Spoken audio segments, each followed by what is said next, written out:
Inside a fog-shrouded house, a man with a fresh burn on his leg pleads for more time. The loan shark who inflicted the wound coldly tells him that if he can't pay, he should start selling his organs. His scarred subordinate agrees, insisting the debtor needs to feel more pain to understand their frustration. Nearby, a woman stands quietly, typing on her phone. The boss notices and immediately snatches the phone from her hands. He scoffs, asking if she was calling the police, and tells her it would be useless, but a glance at the screen surprises him. She wasn't calling for help. She was texting her son, warning him not to come home under any circumstances. The scarred man grins cruelly, suggesting that hurting her son would be a far more effective way to make her suffer. The woman screams, begging them to leave her child alone as two henchmen grab her. The boss orders his men to shut them both up. As they begin tying the woman up, he sarcastically reassures her that he has no intention of hurting her son. Just then, the front door creaks open. A wide, crazed grin spreads across the boss's face as he announces the son's arrival. A boy in a school uniform stands in the doorway, his expression weary as he prepares to enter. As the door swings open,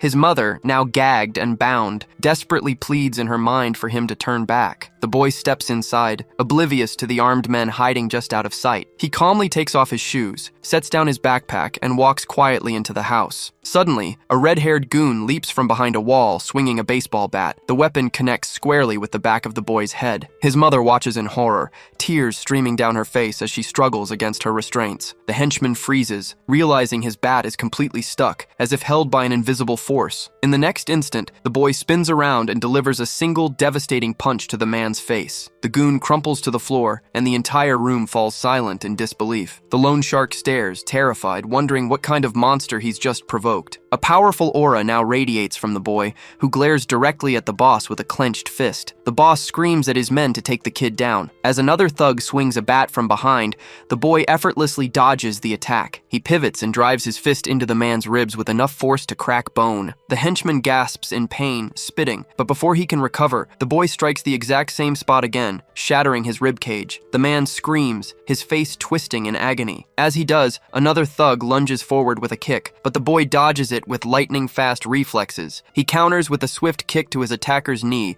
dropping him to the ground in a heap of pain. Just then, a blonde thug sneaks up from behind and smashes a chair over the boy's head, but the boy doesn't even flinch. He simply stares back at the blonde, who looks on in terror as he realizes the chair has shattered on impact. In the next instant, the boy sends the blonde thug flying across the room, where he crashes hard against a wall, startling the boss. Overcome with shock, the boss stares at the boy and mutters, "What the hell is this thing?" He pulls out a knife and glances menacingly at the tied-up hostages. With a cruel smirk, he taunts the boy, asking if his father can still walk after the beating he took. Suddenly, a heavy iron appears right in front of the boss's face. Before he can react, the boy smashes it into him with full force. His parents can only watch, stunned by the brutal display. The impact leaves the boss with his head embedded in the wall. From the other side, he groans that his neck hurts and tells someone to call for an ambulance. When no one responds, he angrily yells out, only to realize that the boy has taken down every single one of his men. Breathing heavily, the boy finally takes a moment to recover. His father watches him in silence, while his mother closes her eyes in relief. He then moves to untie his parents. He looks at them and says that if they don't want him to fight, they shouldn't be so poor. But just as he finishes speaking, he suddenly collapses. His mother screams his name in despair, Kang Sun-woo. Sometime later, at a large hospital,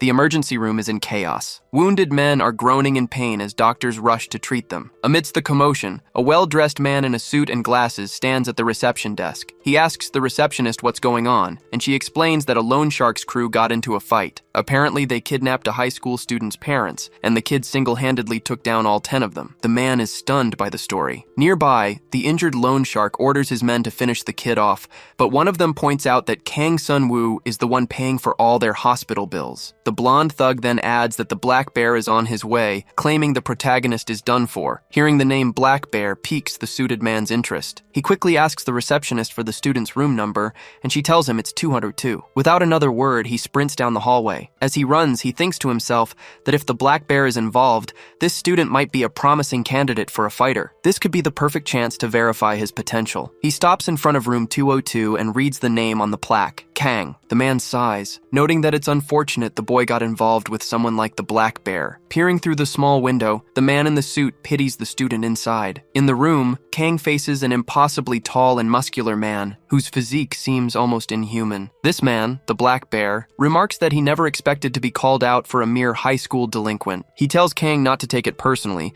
as he simply has debts to collect. The bear stares at the boy, finding him interesting for showing no fear, even when faced with a monster like him. In response, Kang rips the IV from his hand, readying himself for a fight. The giant declares it's time to teach the kid about true fear and raises a hand to strike. But Kang is faster, countering with a powerful punch to the face. From the doorway, the man in the suit watches in surprise, noting the boy's incredible speed. Despite the quick counter, the Black Bear effortlessly catches the attack with one hand, stopping Kang cold before slamming him hard onto the floor. The man in the suit sighs, thinking that as expected, the bear's victory was inevitable. The hulking man scoffs that no matter how crazy Kang is, attacking him is a death sentence. He dismisses the boy as nothing special, someone who will die without a second thought. To his utter shock, however, Kang begins to push himself back up. The student looks at him and retorts, "You talk a lot for someone who's nothing." Enraged by the mockery, the Black Bear's face twists into a sadistic grin. He declares that this is what makes finishing people off so enjoyable and charges straight at Kang. The man at the door realizes the situation has escalated. The bear is actually going for the kill, and he has to intervene. But Kang sidesteps the attack, leaving the bear momentarily stunned by his speed. He follows up the dodge with a clean, powerful kick that connects squarely with the giant's face. The man in the suit can't believe his eyes. The force of the impact visibly deforms the Black Bear's face as he stumbles and crashes to the ground. The spectator is in disbelief,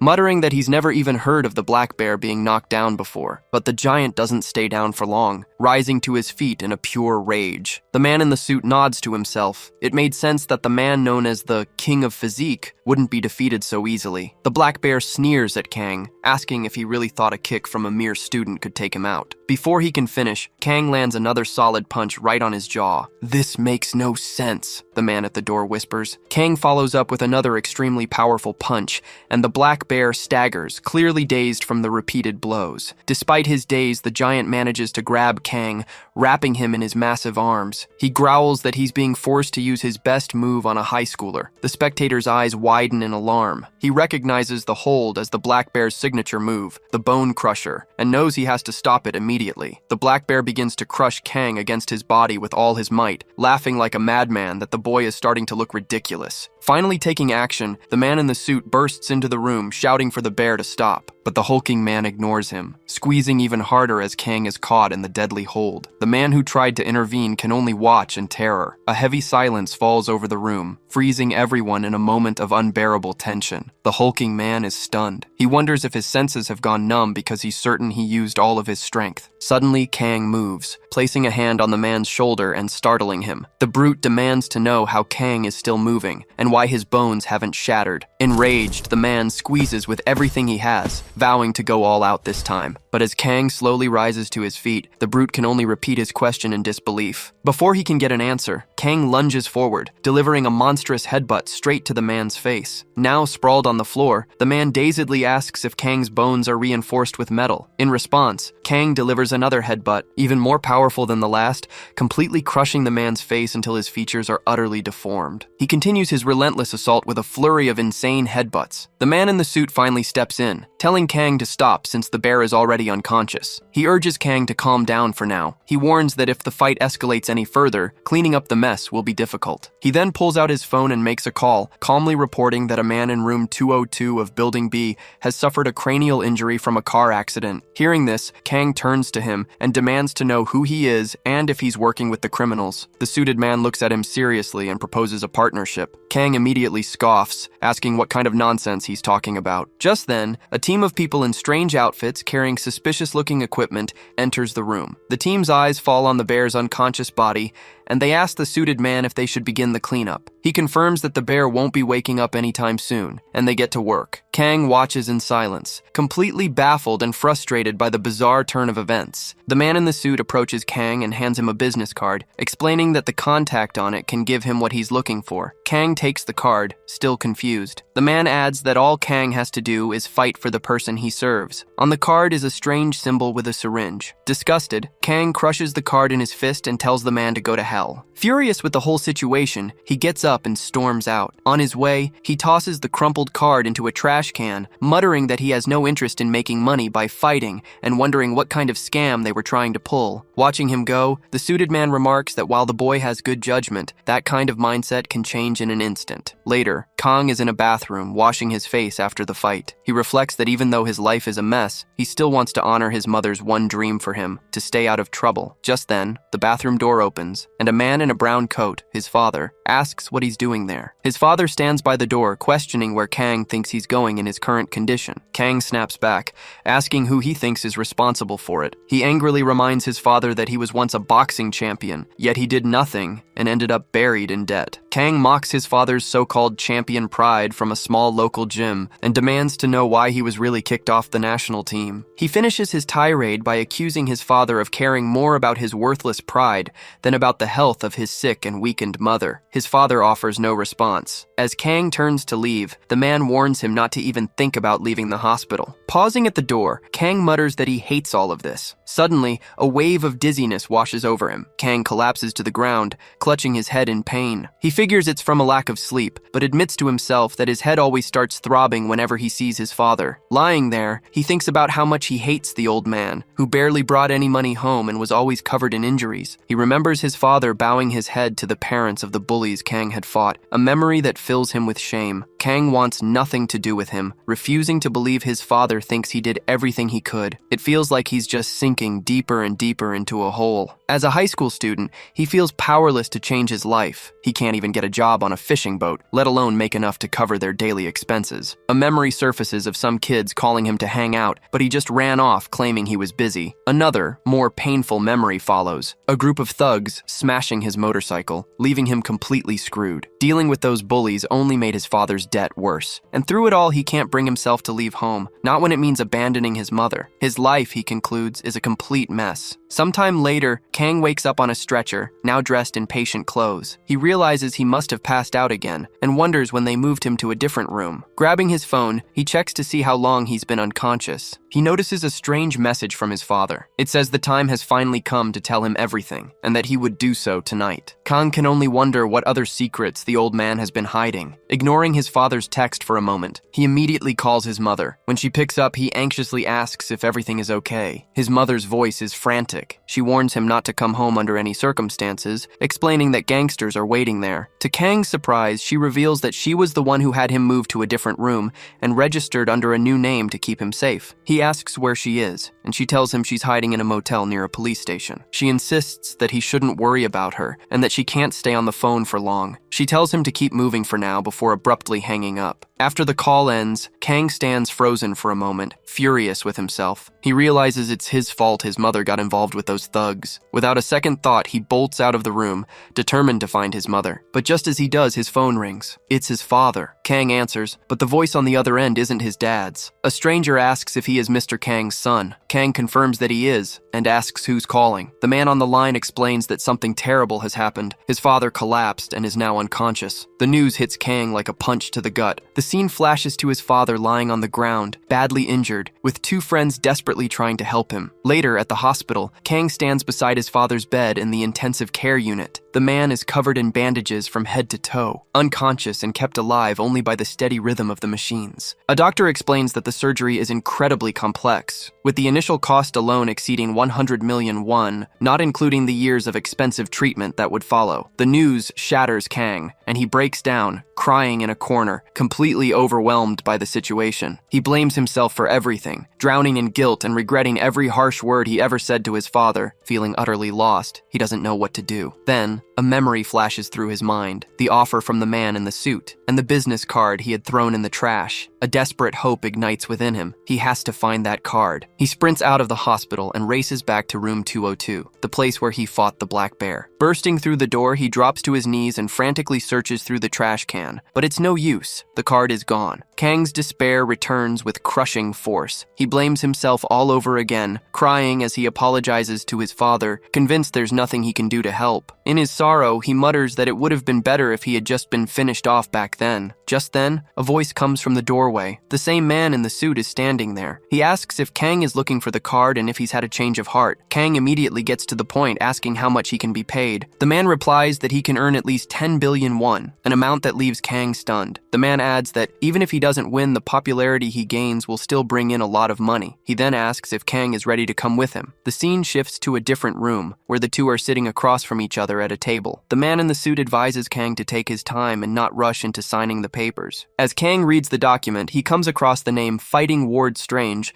and asks what it is. The man explains it's an underground fighting tournament where the competitors are monsters, their physical abilities pushed to the limit by illegal drugs. Kang immediately states that he will not use any kind of forbidden drug or doping. In response, the man opens a suitcase filled with vials of different colored liquids. He clarifies that this isn't ordinary doping. Depending on the type, it can grant supernatural strength even to a man on the brink of death. He quickly adds, however, that using it is entirely optional. Kang then asks who exactly the man in front of him is. Apologizing for the late introduction, the man says his name is Kim Min-seok and that he works for a VIP client of the fighting ward. He insists that his own identity isn't what matters right now. The real issue is the doping. Kim reveals that not a single champion has ever won the tournament without using some form of enhancement. Kang firmly repeats that he won't use it, but Kim urges him to at least listen to the plan before fighting. Internally, Kang is furious, thinking that Kim is the one who isn't listening. Kim then explains how it works. If Kang can break into the top 20 fighters,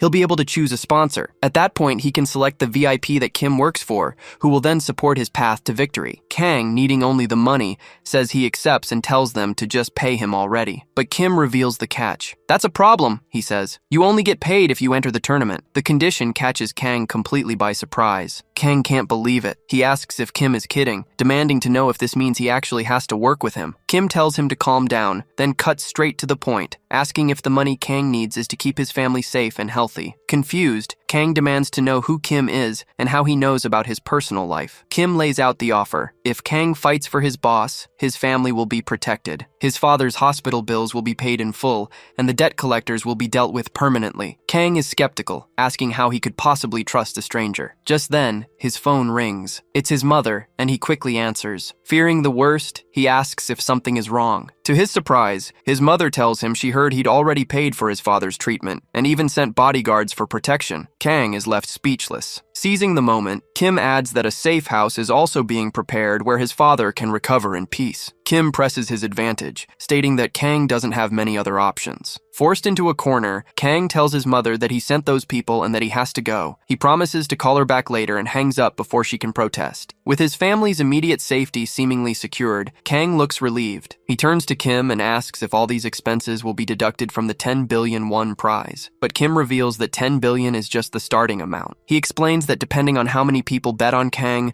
the total prize pool keeps increasing. A victory could net him as much as 15 billion won. Kang is stunned, calling the amount insane. Kim simply adds that for high-level fighters, 15 billion is actually considered low. However, he then reveals the tournament's brutal reality. Many average competitors pass out or even lose their lives. In fact, only 10% of the preliminary contestants leave the arena unscathed. Kang is horrified that so many people could die while the fighting ward remains a secret. Kim explains that's the entire point of a secret tournament. Even the deaths are covered up. He points to a line on a document and tells Kang to sign, explaining that this is the first step in creating his death alibi. The phrase death alibi sends a chill down Kang's spine. Kim elaborates that the hospital sponsors the tournament precisely because it's the perfect place to manufacture these alibis. By placing a camera in a specific spot and making a purchase in a fighter's name, they can fake any death they need to. Kang asks what would happen if he tried to report them. Kim scoffs at the idea, saying it would be easy to paint him as a lunatic on heavy medication. Besides, he adds, Kang would be declared dead long before he ever got the chance to speak to anyone. Staring him down, Kim calls this the beauty of the hospital system. He reiterates that the choice belongs to Kang Seon-woo alone,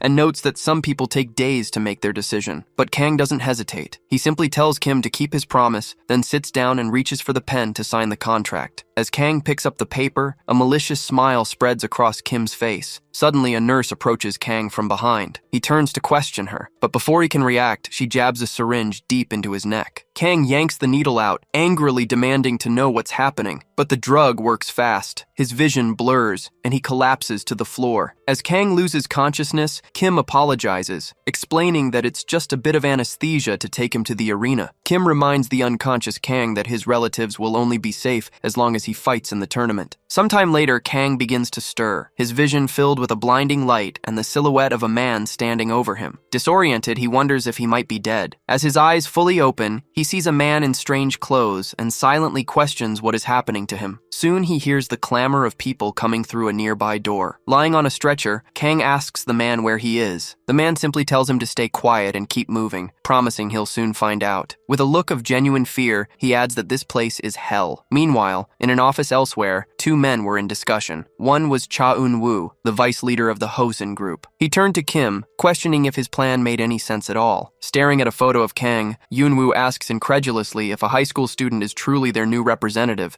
just because he managed to defeat the Black Bear. Kim confirms it, noting that even Vice President Haegnam laughed when he first heard the idea. Irritated, Eun-woo asks why that's a good thing. Kim explains that their goal is for Vice President Haegnam to underestimate them precisely because of Kang, no matter how ridiculous it seems. Eun-woo scoffs, asking if Kim truly believes one student can bring Haegnam down. Kim then reveals that they examined Kang's body after the Black Bear's bone crusher attack. He states that the boy's physical condition is beyond anything imaginable. Stunned, the vice leader demands he repeat what he just said. Back in the arena, Kang is jolted awake by a sharp kick to the face. As he scrambles to his senses, a guard in a strange uniform points a gun at his attacker, ordering him to back off. The man claims it was just a joke and steps away. Suddenly, a drone hovers nearby, its speaker crackling to life. It instructs Kang to get up, announcing that his registration is complete. Confused, Kang looks down at his own uniform and asks what it's talking about. The drone ignores him, warning that the first random battle is about to begin.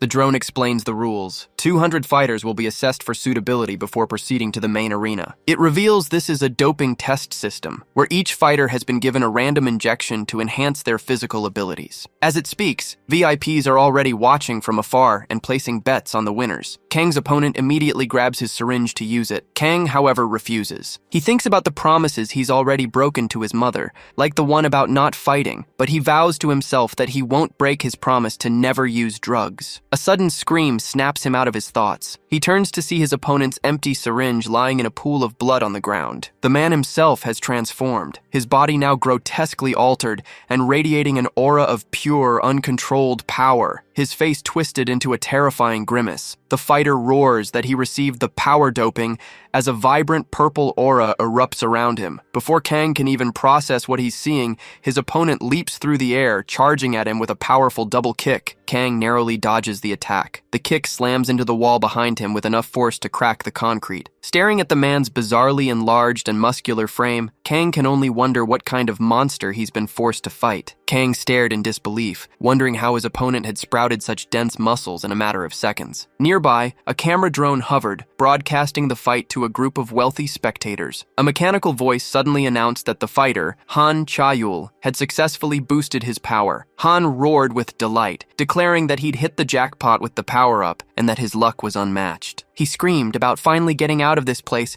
and crushing everyone who had ever mocked him for being skinny. With another sudden leap, he charged straight for Kang. Vowing to annihilate the little brat in front of him, Han closed the distance. But Kang, with a smirk, met the charge with a sharp punch to the face, then settled into a confident boxing stance. Stunned, Han demanded to know if he was being mocked. He couldn't believe the contempt Kang was showing him. Meanwhile, Kang noted that while Han's power was immense, his reaction speed hadn't increased with the doping. He decided to approach cautiously and wait for an opening. However, Han suddenly lunged forward with blinding speed, catching Kang completely off guard. He landed a clean blow to Kang's head, slamming him face first into the ground. Kang knew instantly that he couldn't afford to leave any openings when fighting a monster like this. From his awkward position on the floor, floor, Kang tried to land a kick, but Han saw it coming. A sarcastic smile spread across Han's face as he dodged and delivered another direct hit, sending Kang flying across the room. The force of those two blows was staggering. As Kang sailed through the air, Han snatched his leg, a pained expression still on Kang's face. Han declared that there was no need to read his opponent's movements. He would simply crush him with pure, brute strength. Holding Kang by the leg with one hand,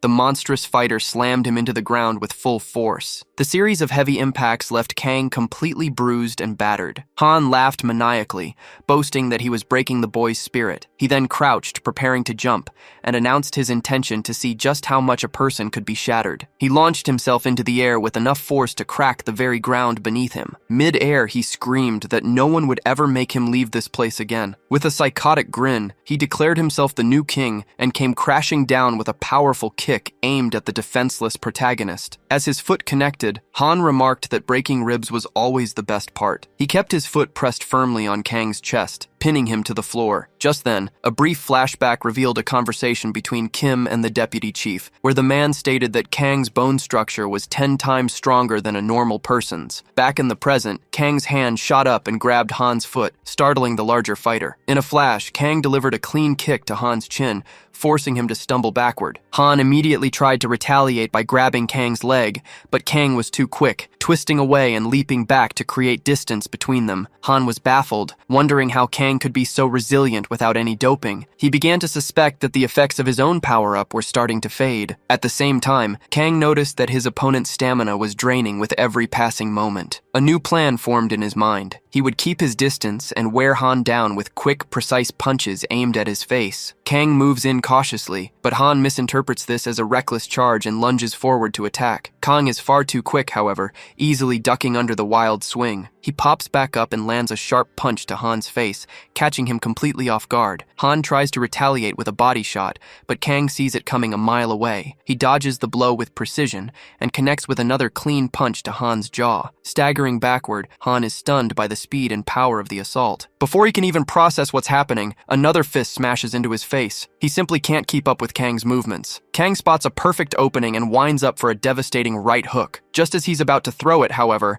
Han suddenly lunges forward and grabs him with both hands. "Gotcha," Han sneers. "This is so much fun." He claims he let Kang hit him on purpose, but Kang calmly replies that he also allowed himself to be caught. Confused, Han asks what he means. Kang simply asks if he's ever seen how a kangaroo holds its target before kicking. In the blink of an eye, Kang slams both of his feet directly into Han's face. The impact is brutal, completely disfiguring Han's face. He collapses backward, defenseless, muttering that he can't feel his own body and has no idea what's going on. Han grows furious with his own body for failing to react. He can't believe he's being beaten by some kid who isn't even using doping. His eyes then dart across the room and lock onto the syringe that was originally meant for Kang. He scrambles for the syringe, and Kang, already predicting his opponent's desperate move, sprints to intercept him. Kang leaps into the air, preparing to land a decisive kick, but he's too late. Han plunges the syringe directly into his own head. A system window immediately announces that the stamina doping has been successfully applied. Empowered, Han leaps forward and crashes into Kang with a body slam that he has no chance of defending against. Kang takes the full force of the impact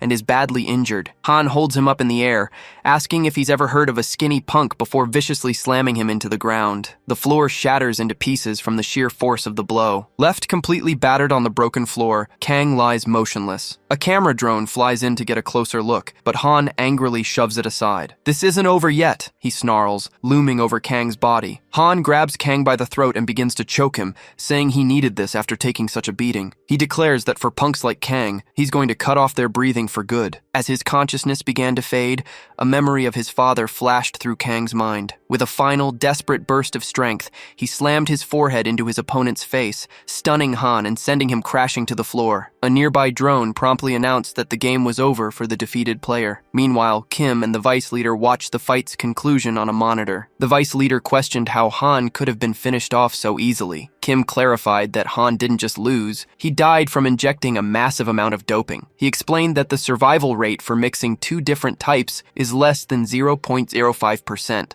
From the moment Han injected the stamina doping directly into his head, his fate was sealed. The vice leader remarked that Kim got lucky, since his opponent had essentially defeated himself. Kim agreed it might seem like luck, but he felt that wasn't the right word for the situation, pointing out that Kang's body was strange. The vice leader was skeptical, noting that this place was full of monsters with incredible abilities, so unbreakable bones weren't unheard of. Kim countered that while their doping could enhance muscles, organs, and hormones, it couldn't strengthen bones. He was certain there was something secretly special about Kang. The vice leader accepted this, acknowledging that Kang had passed and would move on. He then asked what the next step would be. Kim explained that since passing the doping test, Kang had been receiving urgent medical treatment. Afterward, he would meet the other survivors who had advanced to the next stage, monsters who had likely acquired all sorts of powers. Back in the fighting ward's training room, Kang sat on a machine looking dazed and confused. He was torn, wondering if Han had really died because of him. He tried to reassure himself, thinking that he only meant to knock the man out. It was a matter of survival. Otherwise, Han would have been the one to finish him. His thoughts then returned to his family, remembering that he was the only one who could save his father and mother. Just then, the same drone from the fight flew up and hovered in front of him. The device spoke, instructing all participants who passed the round to head to the main hall. A nearby staff member added a warning, telling Kang that if he followed the guide, all his doubts would be cleared. He also cautioned him not to try anything reckless, as all the drones were equipped with lethal weapons. Kang stood up and began walking, following the drone through the corridors. He wondered what kind of place this was, concluding it had to be an underground facility with no way out. A wave of frustration hit him. He wished he could at least call his mom to check on her. He clung to Kim's last promise, that his family would remain safe as long as he participated in the fighting ward. He realized these fights were nothing like he'd imagined. The people here were far too strong. They were monsters. Even the street thugs were on a completely different level, and now, the worst of them would all be gathered in one place. The guide's voice cut through his thoughts, announcing that the main hall door was now open. As the door slid open, Kang stepped through and was met with a bright flash of light. Inside, several drones hovered in the air, observing him. One of them declared that all players were now present and that the next game would begin with 124 participants. With that, Kang took in his surroundings. The hall was filled with a diverse group of fighters of all shapes and sizes, each one looking incredibly capable. The system announced that a short opening summary would play on the monitor ahead. Looking at the crowd around him, Kang could only think one thing: they were all monsters. Kang notes that these fighters are on a completely different level from the kid he fought in the first round. He decides it's best to avoid any pointless fights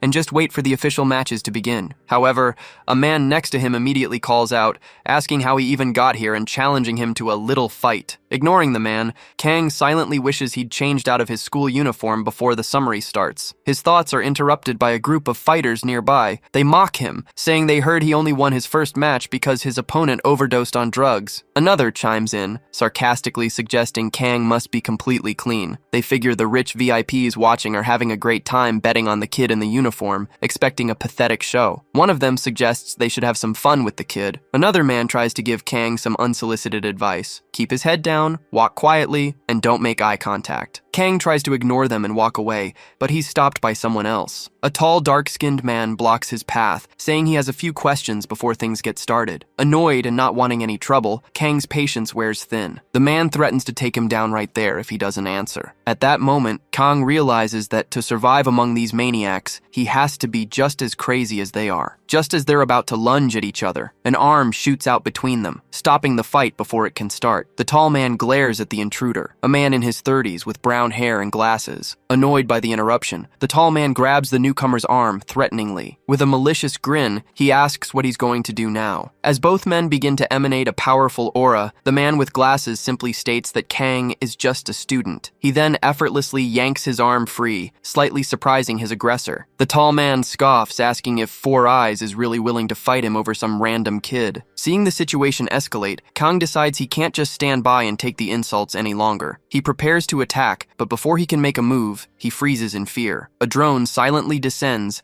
and instantly eliminates the dark-skinned man. A system announcement echoes through the hall. The summary is about to begin, and any participant causing damage outside of a scheduled fight will be executed immediately. Kang is stunned. They kill people so easily, without a single warning. He wonders how he's supposed to survive in a place like this. Just then, the summary begins on the main monitor, where a bean-like mascot congratulates everyone who survived the preliminaries. The mascot explains that the doping test round was just a casual event. From this point on, there will be fewer eliminations, but losing any round means being permanently removed from fighting Ward. It clarifies that elimination means being rendered incapable of fighting in any situation. The mascot then reveals the main reason they're all here, the grand prize of 10 billion won. The massive sum sends the crowd into a frenzy. Kang thinks to himself that with that kind of money, his family could finally live a decent, normal life. The mascot continues, reminding them that only one person can win the prize. However, to keep them motivated, anyone who reaches the top 16 will receive 5% of the total amount bet on them by the VIPs. This news reignites the fighters' excitement. The mascot goes on to explain that each player will be given a personal camera to introduce themselves and build a following. The VIPs will watch these individual channels and place their bets accordingly. In short, the more attention a player gets, the more money they stand to earn. The mascot advises them to keep the VIPs on their side to ensure a hefty payout. With the briefing concluded, it announces that rooms have been prepared for the participants, and they are now free to choose anyone they like. As the fighters discuss strategy, some conclude that the best way to attract the VIPs is to show overwhelming strength, and they decide to enter the same room as Kang. Kang himself is concerned that finding a decent room will be difficult, but the man with glasses who helped him earlier tells him not to worry. He promises to protect the boy until the official matches begin. Although Kang is suspicious of the man's motives, he accepts the temporary partnership. As they walk, he spots someone in the crowd who looks strangely familiar. The man with glasses urges him to keep moving so they can find a room. Kang can't shake his suspicion. The man had just been insulted for defending him,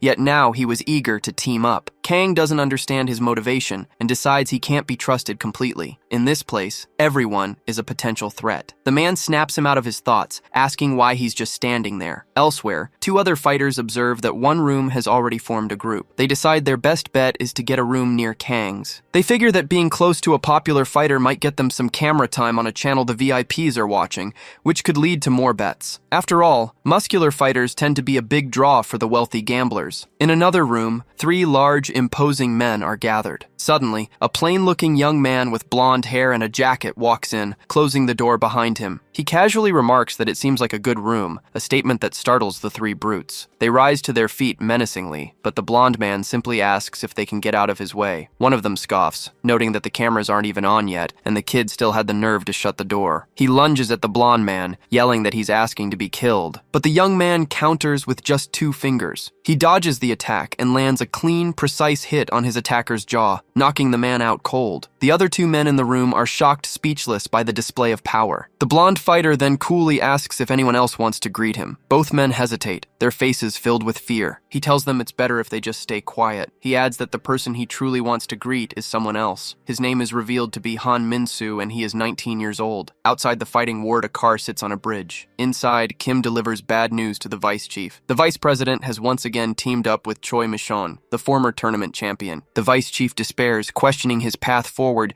now that his only hope rests on a high school kid. Kim reassures him, explaining that if Kang makes it into the top 16, he'll be eligible for the second round, where doping is allowed. With bones 10 times stronger than normal, Kang has a high chance of reaching an elite level of enhancement. Kim believes that with just one more shot, he could become a record-breaking monster. The vice chief worries that it will be difficult to keep Kang on their side, as other VIPs and fighters will surely try to sabotage him. Kim tells him not to worry about that yet, revealing that the members of the room Kang just entered are the 5 fighters with the lowest VIP viewership. This news comes as a surprise to the vice chief. Back with Kang, the man with glasses explains that it's not easy to get views, since the audience tends to focus on fighters who have won before. As he speaks, we see the other people in their room. Amanda Grouch, a 23-year-old who fights with Capoera and Jiu-Jitsu but has a low chance of winning, and Kim Min-ho, a 25-year-old boxer and the smallest fighter in the competition. The last fighter with them is a peculiar man named Min-on, who is lying on the ground muttering for help while trying to lick his own elbow. Just then, 5 5 drones fly into the room. The man with glasses announces that the drones have started recording and that they need to attract the VIP's attention to make money. He immediately starts flexing a muscular arm, then drops to the floor. He begins doing push-ups using only his fingers, his entire body elevated off the ground as he counts them out. Kang watches on, unsure of what to make of the situation. His gaze quickly shifts to Amanda. She gets into position and points a single finger at the floor, pressing down with so much force that Kang is visibly impressed. She then moves into a rather strange stance,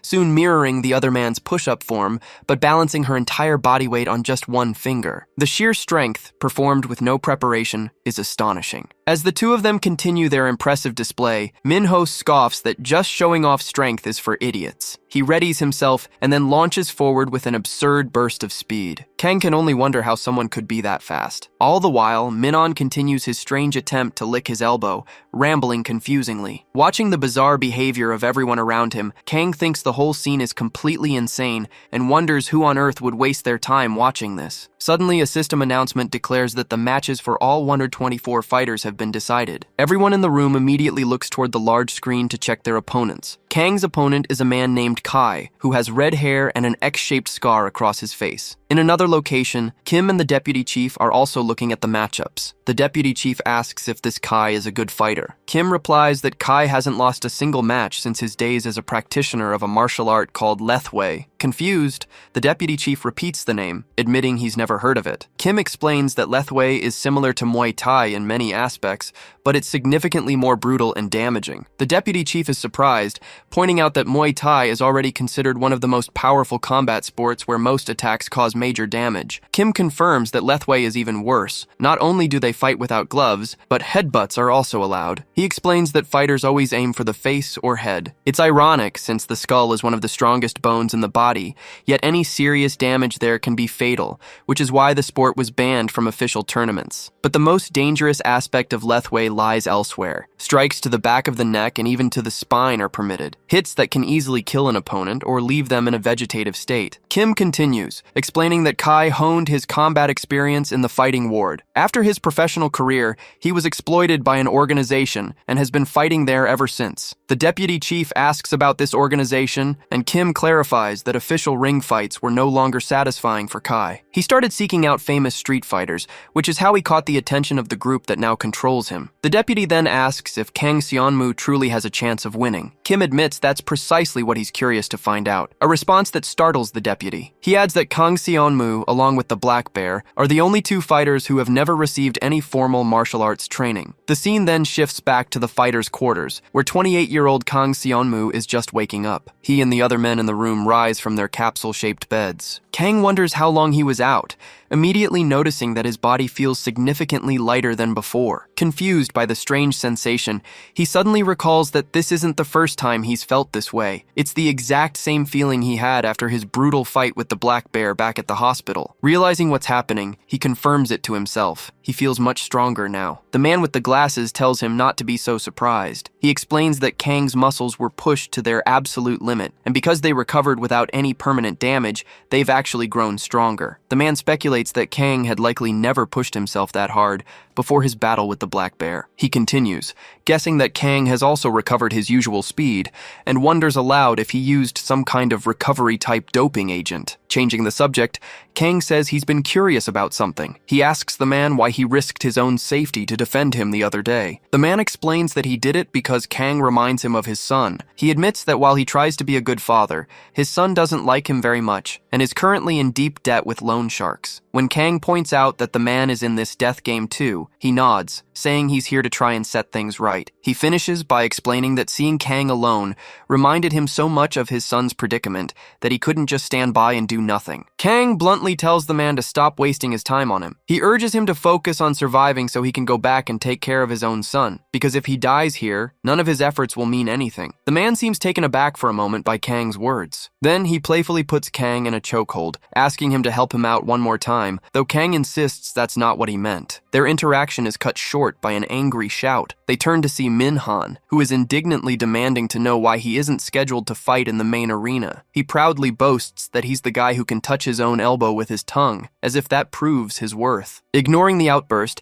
the man with glasses explains to Kang that only the matches expected to get the most views are broadcast in the main arena. However, he points out something strange. With the exception of Minhan and the redhead, the rest of their group is slated to fight against some of the most well-known and highly viewed monsters in the competition, yet none of their matches are in the main arena. Kang asks if that isn't actually a good thing. The man, clearly worried, asks what he could possibly mean. Kang explains that this is the perfect opportunity to get the VIP's attention. His ambitious statement leaves the older man completely stunned and nervous. Suddenly, Minhan gets right in Kang's face, telling him that the main arena isn't just about getting views. Kang steps back, startled by his sudden proximity. Minhan continues, explaining that the main arena is where the top 16 fighters reveal their true, world-shaking powers. It's the place to showcase one's real abilities, and he desperately wants to be there. As Minhan rants, Kang quietly thinks to himself that he wishes he could talk to his mom right now. The scene then cuts away to a different location, showing 3 cars parked inside what appears to be a large warehouse. Inside the warehouse, the vice chief and Kim stand near a flaming barrel. The vice chief complains, saying he'd rather be watching the main arena than waiting in a place like this. Kim explains that since the fighting ward's location is a secret known only to certain organizations, their contact likely chose this hidden spot for a meeting. He then adds that someone else has started watching Kang Seon-woo's channel. The vice chief immediately questions the motive, wondering if they're being spied on. A voice from behind them remarks that it seems they're finally catching on. A young woman stands in the shadows, Cha Sun-jin, the 19-year-old youngest daughter of the Hoseon group. She claims her interest is solely in the young student, Kang Seon-woo. The vice chief scoffs, pointing out that it wasn't long ago she was fired from the company and now she's skulking around like a rat. Kim simply observes that the young lady seems to have taken an interest in their boss. Infuriated, the vice chief snaps at Kim for his comment, then turns on Cha Sun-jin, calling her nothing more than an illegitimate daughter. As she calmly walks down a set of stairs, she calls his words harsh, especially since she dropped out of school to help her brothers with the company. With a hint of sarcasm, she thanks him for finding such an interesting meeting spot, claiming she's almost grateful. The vice chief tells her to stay quiet and leave, but he's cut off by the arrival of a car. A guiding drone, identical to the ones from the fighting ward, hovers into view, startling everyone. 2 men in unusual attire step out, and the drone announces that it will escort them to the main arena. Sometime later, Cha Sun-jin is told she can remove her blindfold. She finds herself in an elegant room, furnished with plush, red armchairs. Confused, she asks where she is. A security guard explains that she is overlooking the main arena from one of the 16 exclusive VVIP rooms. Taking in the view, Cha Sun-jin murmurs that she's finally made it to the playground of the big shots. Elsewhere, Kim and the vice chief are in a similar room, with the vice chief remarking that the arena is as massive as he'd imagined. An attendant informs them that as soon as the current fight concludes, Kang Seon-woo's match will begin. Suddenly, a loud crash echoes from the arena below, startling them. A blonde fighter is pinning his opponent against the wall by the neck. The vice chief stares in disbelief, wondering what kind of monster he's watching. Kim identifies the fighter as Han Min-soo, noting that he's the same age as Kang. The vice chief asks if he's another student, to which Kim clarifies that Han Min-soo dropped out. He explains that Han Min-soo used to attend the very same school as Kang Seon-woo. Down in the arena, Han Min-soo finishes his opponent with ease. The announcer declares the match between Room 9 and Room 29 over, with Han Min-soo as the victor. The next battle is immediately announced, Room 10 versus Room 3. The fighters are instructed to enter the arena. Kang Seon-woo and his roommates walk out into the arena together. One of them immediately gasps, stunned by how the scale of this new stage completely dwarfs the previous one. A system announcement calls for fighter Kim Min-ho to prepare for his match. He gets ready, a look of disdain on his face as he waits. Meanwhile, the guide instructs competitors who have already fought to leave the area. Han Min-soo calmly walks toward the exit, passing behind Min-ho. Up in the stands, Kang and his friend comment that Min-ho doesn't look very confident. Suddenly, a small rock smacks into the wall right next to Kang, making him jump in surprise. Where the hell did that come from? Kang wonders aloud. Down below, Min-ho glances sideways at them, his lazy expression unchanged. He thinks to himself that he saw exactly what happened. Han had been walking casually, but with a slight tilt of his head, he'd flicked a rock straight at Kang Seon-woo. Min-ho realizes the man is insane. His speed is so incredible, it's practically unreportable. Just as Han is about to pass him, he stops and calls out to Min-ho. "Your teammate seems a little arrogant, don't you think?" he asks. clearly referring to Kang. Minho feigns ignorance, claiming he has no idea what Han is talking about. Han glares at him, but Minho is genuinely confused by the sudden hostility. Staring Minho down, Han mutters, "Well, I guess there's nothing to be done then." In an instant, Minho drops into a fighting stance and puts some distance between them. Up in the stands, Kang and the others are completely baffled by the sudden escalation. "It wasn't sudden at all," Amanda corrects them. She explains that Han can sense even the slightest hint of intent from people, especially killing intent. For a moment, Han and Minho remain frozen in their standoff. Then just as quickly as it began, Han relaxes and continues walking toward the exit as if nothing happened. Minho realizes what just happened. Han had projected an aura of killing intent so powerful that it made him react, forcing him to imagine the worst. He thinks to himself that this guy is on another level. A flash of the brutal attack he envisioned plays out in his mind. Shaken, Minho wonders if he's really this weak and how he could ever hope to get his revenge. A voice from behind snaps him out of it. "Where are you looking?" His opponent, a 31-year-old wrestler named Pais, has entered the arena. In the VIP section, the president of a major hotel, Pais' sponsor, remarks on his fighter's unique wrestling style. A man beside the president explains that a wrestler's striking doesn't matter. Their goal is to drag you to the ground, and once they dominate you there, it's over. They use a combination of throws, joint locks, and other techniques that make escape nearly impossible. He notes that this is why so many mixed martial artists master wrestling. It's a hybrid art with the strongest base. If a wrestler can endure the initial punches, they have a massive arsenal of moves to win the fight. Looking at the huge physical difference between Pais and Minho, the man concludes that this match won't be complicated at all. The guide announces that both fighters are ready, and the match between Kim Minho and Pais can now begin. Minho settles into his fighting stance, waiting for Pais to make the first move. Pais scoffs. "Are you a boxer?" He glances at Minho's hands. "You've never fought without gloves, have you? It's a shame your first real opponent had to be me." With that, Pais charges forward, but Minho is ready, countering with a powerful punch that connects squarely with Pais' face. The wrestler stumbles back, screaming in pain and clutching at his eye,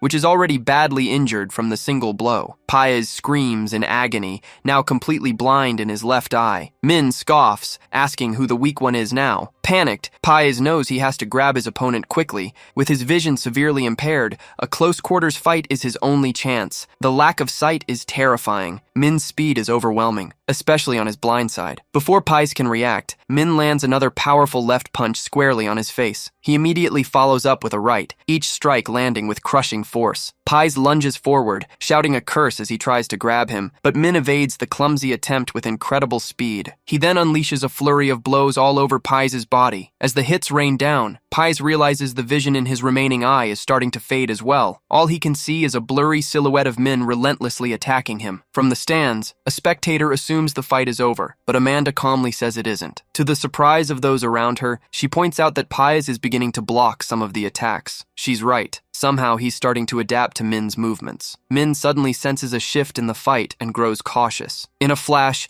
Pais lunges and almost manages to grab him, forcing Min to dodge backward just in time. Min is confused. He's the one on the offensive, yet Pais' reflexes are suddenly sharp. Meanwhile, Pais is trying to understand what's happening to his own body. He realizes the vision in his good eye is actually clearing up. A strange sensation washes over him, as if every hair on his body is standing on end. Focusing on this feeling, he understands. He calmly declares that everything is fine now, and then closes his eyes completely. Min watches, bewildered, wondering what kind of trick this is. Believing the fight is already decided, he throws another powerful punch to end it. But this time, Pais, with his eyes still shut, raises his arm and perfectly blocks the attack. The entire crowd is stunned into silence. A chill runs down Min's spine. He knows that if Pais gets a hold of him now, it's over. He tries to create distance, but as he dodges, he backs right into Pais' waiting hand, which clamps down on him like a vice. Pais effortlessly lifts Min into the air and executes a strange but devastating throw, slamming him backward into the ground with enough force to crack the arena floor. From the stands,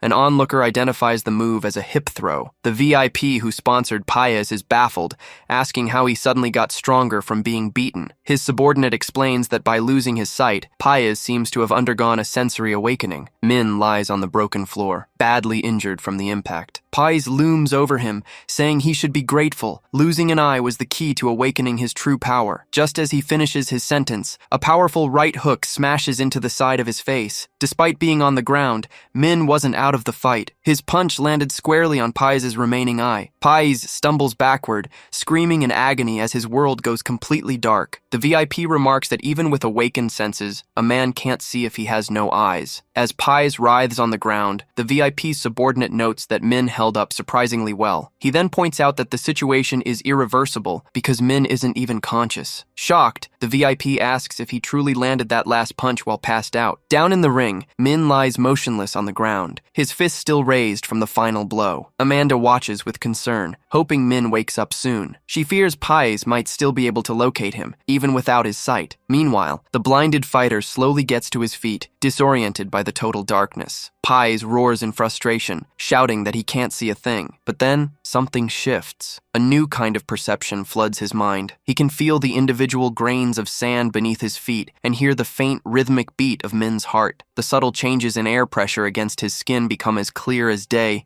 and he even gets the sensation of sight from behind him. A wave of euphoria washes over Pius as he realizes what's happening. He begins to laugh like a madman. He had been disappointed about not receiving a power-up, but this was even better, a natural enhancement that would allow him to constantly improve. With a twisted grin, Pius thanks Min for blinding him, promising to repay the favor by putting him to rest for eternity. With his new senses guiding him, Pius leaps forward to attack the helpless fighter. Though Min is unconscious, his mind is racing. He feels trapped, his body refusing to obey his commands. A memory surfaces of a body lying on the ground, and he recalls his vow to find the man responsible. He remembers being handed a card for the fighting ward, told it was the only way to find his brother's killer. Deep in his subconscious, Min cries out for his brother's help. In the real world, Pies is already airborne, descending with a devastating elbow strike aimed directly at Min's head. Just as the blow is about to land, Min's eyes snap open. He's confused for a moment, wondering why everything seems to be moving in slow motion. Then it hits him. The world isn't slow. He has just become unbelievably fast. In the split second it takes for Pius's elbow to smash into the ground,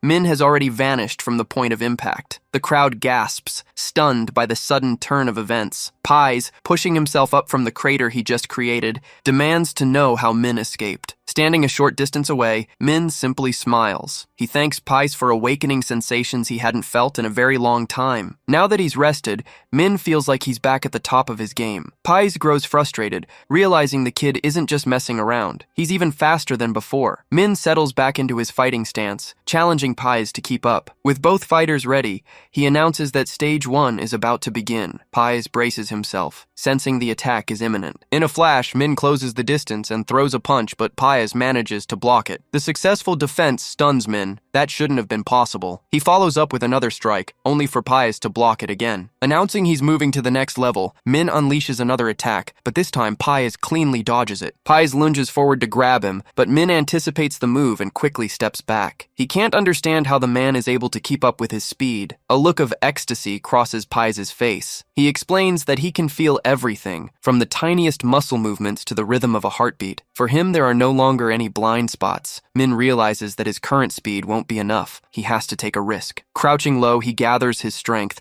knowing he must reach his absolute maximum speed to make an impact. He explodes forward with incredible force, aiming for his opponent. As he closes in, he prepares to unleash his ultimate technique, the light straight. But just as he's about to strike, a sudden chill runs down his spine. Before he can react, Pies' fist connects squarely with his face, while his other hand grabs Min's arm. The impact sends the young man crashing to the ground, badly hurt. Pies looks down, slightly surprised, wondering why Min went down from a single blow to the face. But Min forces himself back to his feet, using every ounce of strength he has. He's dazed, wondering how he's even conscious after taking such a powerful hit. Pies calmly informs him that if he had followed through with his attack, he would have lost. By falling, Min inadvertently saved his own life. From the stands, an observer notes that Min's speed alone isn't enough to win, and it looks like he's starting to feel the damage. His assessment is cut short, however, when he sees something in the arena that makes him nervous. Min is now moving so fast that he appears to be in 3 places at once, creating perfect afterimages. The observer realizes Min isn't using any performance enhancers. This is pure footwork. He wonders if Min is holding back, saving the speed drug for a critical moment. As Min continues to project these images with his blinding speed, the man in the stands questions his strategy in such a desperate situation. Suddenly, one of the images of Min lunges forward with a right punch. The observer screams for him to stop, certain it's a fatal mistake. But to everyone's astonishment, the punch lands squarely on Pies' face. Pies lunges forward in a counterattack, but Min is too fast, easily dodging the grab. Stunned, Paise can only watch as Min continues to circle him at a blinding speed. Paise is completely helpless, unable to land a single hit on the blur of motion. However, he notices that Min is starting to show signs of exhaustion. He smirks, thinking that the boy doesn't have the stamina to maintain this pace for long. He believes that once Min burns out, the fight will be over. But just as he thinks this, another punch connects squarely with his jaw. From the stands, Kang watches in disbelief as Min, despite his fatigue,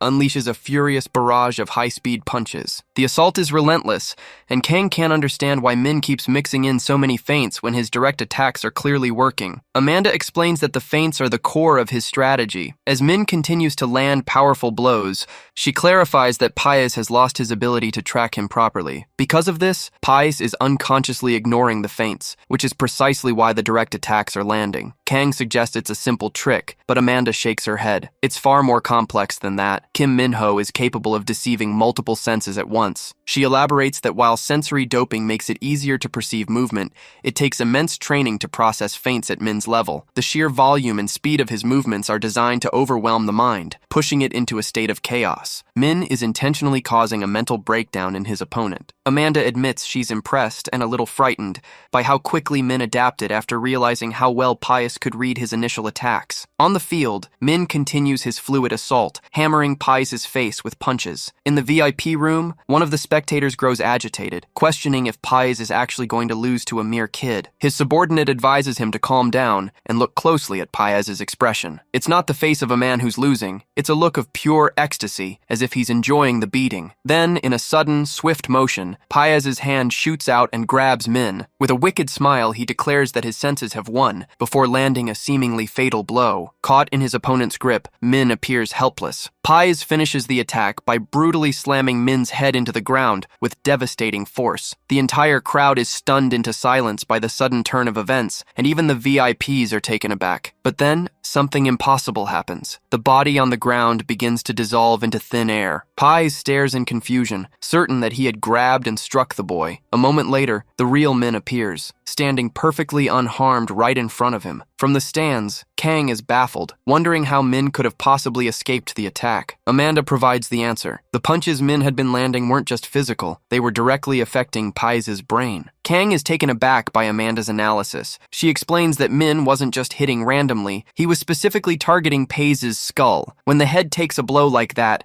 the brain rattles inside, taking a moment to stabilize. In that brief window, a person's perception and senses become completely jumbled. Min exploited this, creating a sensory delay that made Paise believe he'd landed a hit when, in reality, he'd missed entirely. Kang is deeply impressed, wondering if the young fighter might even be stronger than he is. On the arena floor, Min watches as Paise remains frozen in his last attack pose. The dazed fighter can't believe it. He wonders how a kid without any performance enhancers could have senses sharper than his own, muttering about how unfair it is. Finally, Paise collapses to the ground, utterly defeated, leaving Min as the last one standing. A guide drone hovers over the fallen fighter to assess the situation, before officially announcing Kim Minho as the winner, due to his opponent's incapacitation. From the stands, the old man cheers wildly for the boy's victory, while the VIP who had bet on Paise is seething with rage over the loss. Back in the arena, the adrenaline fades, and Min sinks to his knees in exhaustion. He looks up, dedicating the hard-won victory to his brother. In another VIP suite, a young woman remarks to her bodyguard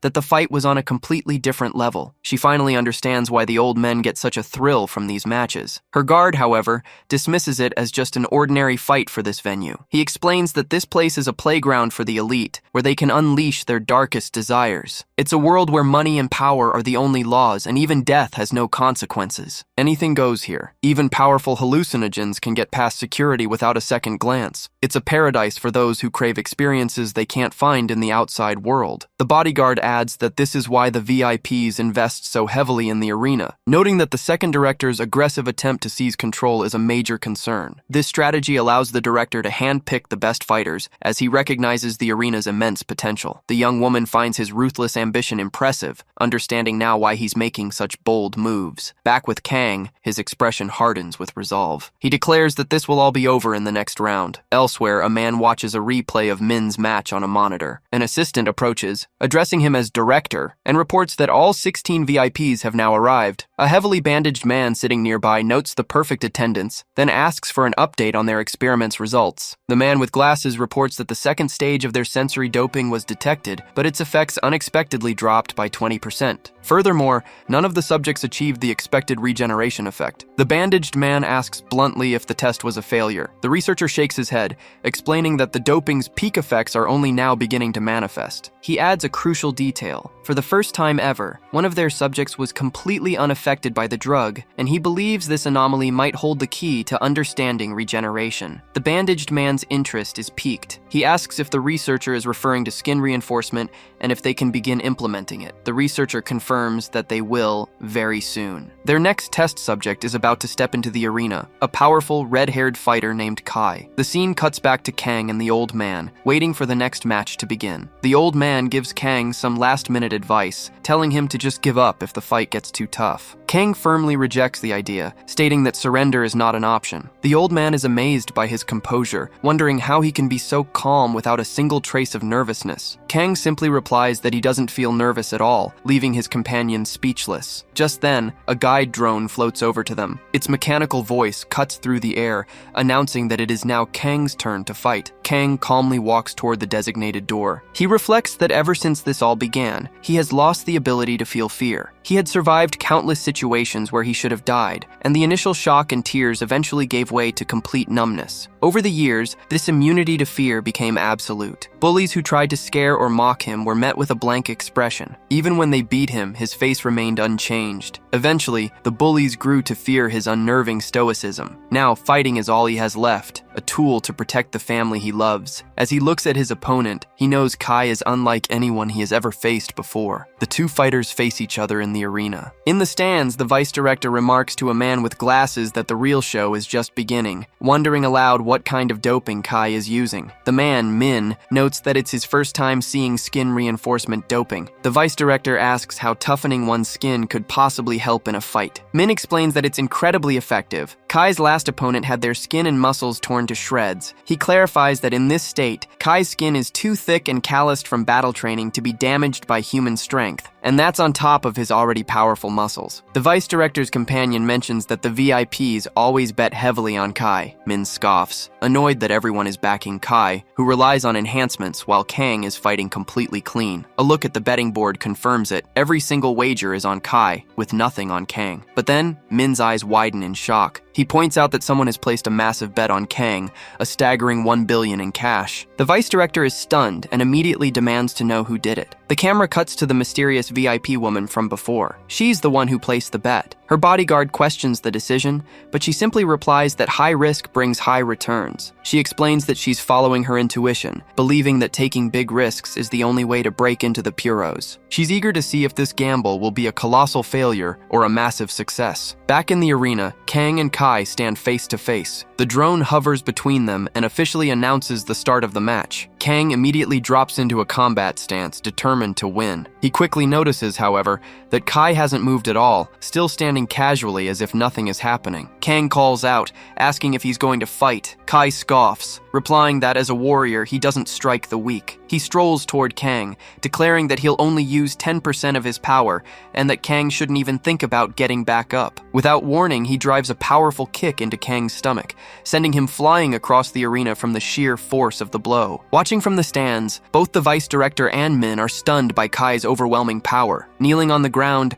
Kang groans in pain. The vice director watches, wondering if the fight is already over after a single strike. From the stands, another spectator agrees, suggesting it might be best to stop the match. However, a blonde man in the crowd offers a different perspective. He explains that Kang isn't crying out in agony, he's just reacting to the impact. According to him, Kai won't attack again because his only goal was to intimidate the boy, not seriously injure him. Another man asks if this means Kai is trying to spare Kang's life. The blonde man calmly calmly corrects him, saying it's not about mercy, it's about embarrassment. If a professional like Kai had to go all out against a high schooler, his reputation would be ruined. His real plan is to just knock Kang out and end the fight as quickly as possible. Down in the arena, Kai tells Kang to stop pretending to be hurt, warning him that faking an injury won't change the outcome. He offers Kang one more chance to give up, but Kang simply interrupts, telling him to get on with the fight, which catches Kai completely off guard. Kang continues to taunt him, asking if he gets some kind of prize for running his mouth. Kai remains silent for a moment before declaring that this time,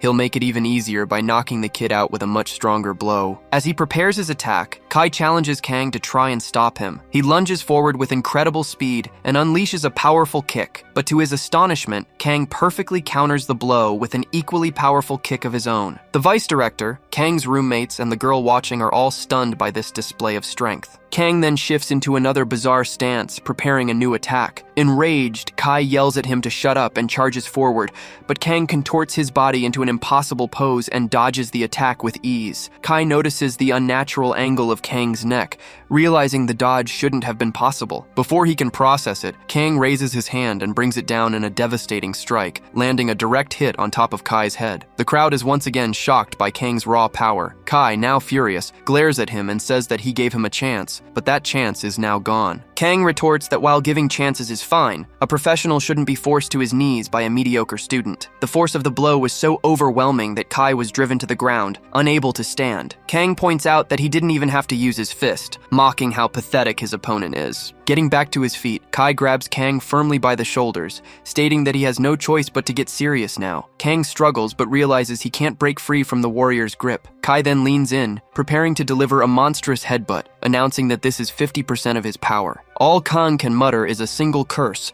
before Kai smashes his forehead directly into his face. The brutal impact sends Kang stumbling backward, completely dazed. But as Kang falls, Kai clutches his own head, wondering why he's in so much pain and questioning if he misjudged his own strength. In that split second, Kang recovers, leaping into the air and planting both feet squarely in Kai's face. The warrior is sent flying backward, utterly baffled as to how Kang could have taken that headbutt without any visible damage. Kang lands on his feet, his vision clearing from the headbutt, but before he can fully recover, Kai is instantly in front of him, rearing back for a devastating uppercut. The blow connects, ripping through Kang's shirt and skin. From the stands, one of the spectators gasps in disbelief, but the blonde man beside him calmly states that it's not over. Without a moment's hesitation, Kai follows through, driving a brutal knee into Kang's midsection. The impact sends Kang flying into the air, blood spraying from his mouth. Helpless and airborne, he has no way to defend against Kai's next move. A vicious elbow aimed directly at the back of his neck. The spectator shouts a warning, realizing that a direct hit to the neck could be fatal. The elbow smashes down with full force, driving Kang face first into the ground. The brutal combination of attacks leaves him motionless on the floor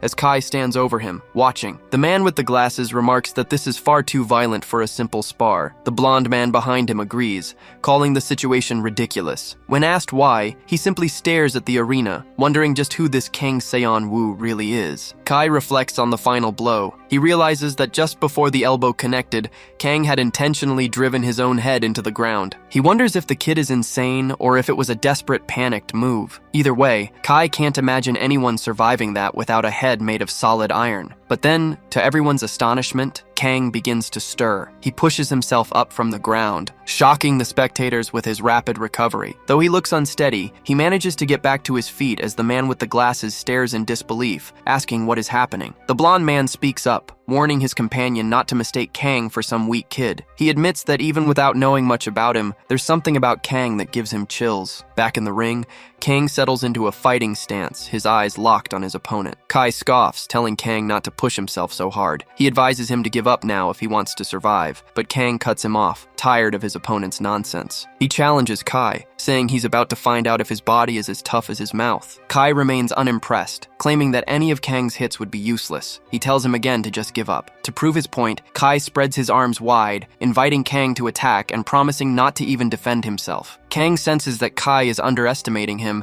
but he also detects a strange anger in his opponent's eyes. At the same time, Kai's mind drifts back to his past. To become the best, he had put everything on the line, knocking out every opponent he faced, but it was never enough. He believed only true life or death battles could forge him into a real warrior. Seeking that level of danger, he sought out assassins and gangsters. He would walk into the strongholds battlefields of rival groups and slaughter everyone inside, always emerging as the sole survivor. After all that, he can't believe he's expected to have a serious fight with a mere student. As Kang prepares his attack, Kai taunts him one last time, telling him to hit with all his strength because it won't make a difference. In response, Kang unleashes an incredibly powerful punch that slams directly into Kai's abdomen. The crowd is stunned by the sheer force of the blow, but it has absolutely no effect on Kai. He smirks, telling Kang he already warned him. He's not just some high schooler. Suddenly, a flicker of surprise crosses Kai's face. Before he can react, Kang announces he's throwing one more punch and lands a hard left hook, catching his opponent completely off guard. Stunned, Kai wonders what just happened. Kang immediately follows up with a powerful kick aimed at his head,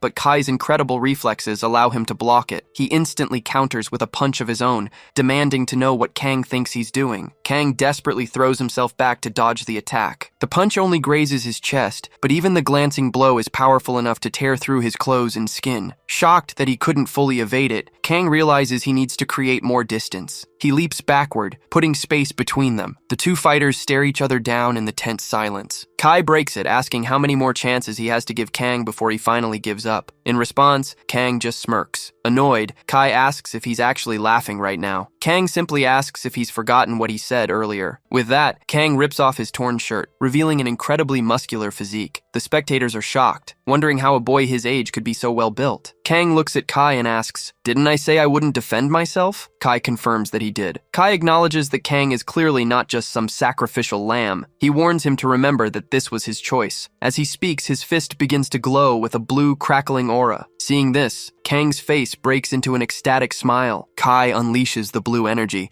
letting it flare around his entire body. He declares that he is now at 100%. From the stands, the spectacled man watches in disbelief, asking if Kang has gone insane for smiling at a time like this. The woman beside him shakes her head, explaining that he's not crazy, he's genuinely excited. The man can't understand it. He thinks Kang should have given up the moment he saw what a monster he was facing. The woman suggests that this is likely the first time Kang has ever been truly challenged by a powerful opponent. He questions who in their right mind would be excited in a life or death battle. The woman replies that she understands the feeling perfectly. She recalls her own past, fighting against men who underestimated her because she was a woman, only to see their expressions change as she forced them to get serious. In those moments, she explains, she would feel her heart blaze with fulfillment. The spectacled man, misreading her intensity, awkwardly tells her to calm down, saying it's not the right time for such stories. The blonde man seated nearby chimes in, saying he also knows that feeling. He remembers being young and weak, completely unrecognized by anyone. The only time he ever felt truly alive was when he finally landed a punch with his full strength and saw the look of acknowledgement in his opponent's eyes. Hearing this, the spectacled man finally understands. Kang is, without a doubt, a true fighter. Back in the arena, Kang settles into his fighting stance once more, ready for the real battle to begin. The two fighters stare each other down, the air thick with tension. With a slight smirk, Kang announces he'll make the first move and lunges toward Kai. He throws a punch, but the redhead blocks it with his arm, stopping the massive impact dead in its tracks. From the stands, the four-eyed man notes the deafening sound of the blow, remarking that even Kai must be surprised by that level of power. Kang, however, is frustrated, thinking to himself that his opponent's skin feels like solid concrete. Kai readies his right fist, challenging Kang to defend against his attack. He unleashes a devastating punch that Kang manages to block with his forearm, but the sheer force of the impact sends him flying to the ground. Kang spits a mouthful of blood, reeling from the powerful hit. The four-eyed spectator exclaims that the impact shook the entire arena, a display of power beyond comparison. With Kang still on the ground, Kai follows up with a brutal knee strike aimed straight at his head. The spectator watches in terror, but Kai's knee only smashes into the ground. Using incredible speed and reflexes, Kang had rolled out of the way just in the nick of time. The man is left stunned, unable to believe what he just witnessed. The blonde calmly corrects him,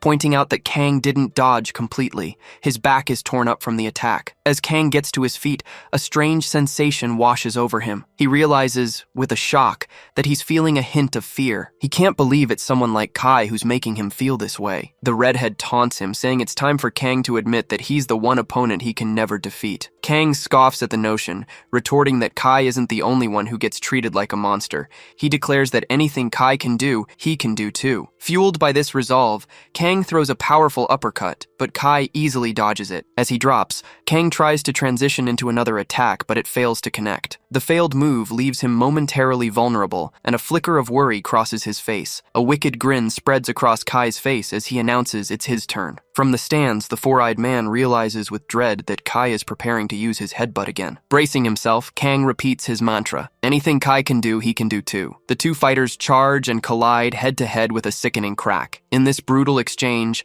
Kai proves to be the stronger of the two. The force of the blow sends Kang staggering back, forcing him to his knees. He trembles, barely able to stay upright, as Kai looms over him and declares the fight is over. He criticizes Kang's attacks, dismissing them as unskilled brute force. But from the ground, a low chuckle escapes Kang's lips, growing into a chilling, almost unhinged laugh. The spectator is shocked, questioning if Kang is actually laughing. Kai warns that if Kang won't end this himself, he will do it for him. Yet, as he watches the boy on the ground, his expression shifts from dominance to one of genuine intrigue. A strange aura begins to radiate from Kang, one Kai has never seen before. The redhead wonders what this oppressive atmosphere is, noting that even the blood on the ground seems to be evaporating around the boy. A look of grim determination settles on Kang's face. He explains that he always avoided fights because people treated him like a monster, but here, in a place like this, he can finally unleash the madness he's kept bottled up inside. The laughter, he admits, is something he just can't control. As Kai moves in to deliver a finishing kick, Kang declares that he can no longer hold back the urge to fight. Sensing the attack, he pushes off the ground in a bizarre motion, launching himself into the air to dodge the kick. Before Kai can even register what happened, Kang has grabbed his head in a vice-like grip. The redhead is stunned by his opponent's speed. Realizing there's no time to react, Kang delivers a devastating headbutt that leaves Kai completely dazed. While still airborne, Kang twists his body, repositioning himself behind the stunned fighter. He then drives both feet into Kai's back, slamming him face first into the arena floor. Pushing himself up, Kai mutters that Kang's movements aren't human. In the next instant, he looks up to see Kang's fist just inches from his face. With a surge of adrenaline, Kai manages to catch the punch just before it connects. Kang smirks,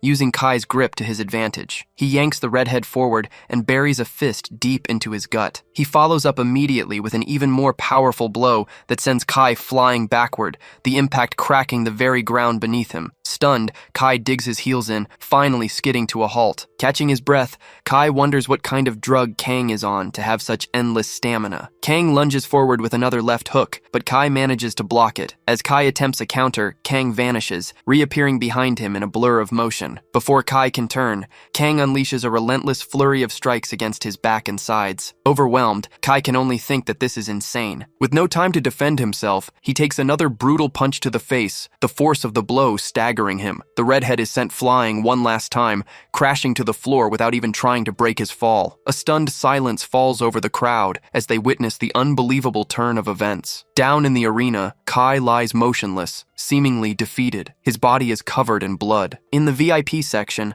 a man with glasses wonders aloud if Kai is dead, but the woman beside him corrects him. She points out that the blood isn't Kai's, it's from Kang's own shredded fists. Lying on the ground, Kai feels a strange sense of intoxication, as if every muscle in his body is being torn apart. Despite the immense pain, he slowly pushes himself back to his feet. The VIP woman asks in disbelief why he's still getting up. Her bodyguard explains that the drug Kai took hardens his skin like armor, meaning Kang's blows haven't been landing with their full, devastating effect. Then how is he supposed to take him down? She asks. Down in the ring, Kai admits to himself that he's never felt pain like this. However, he can see that Kang can barely keep his eyes open.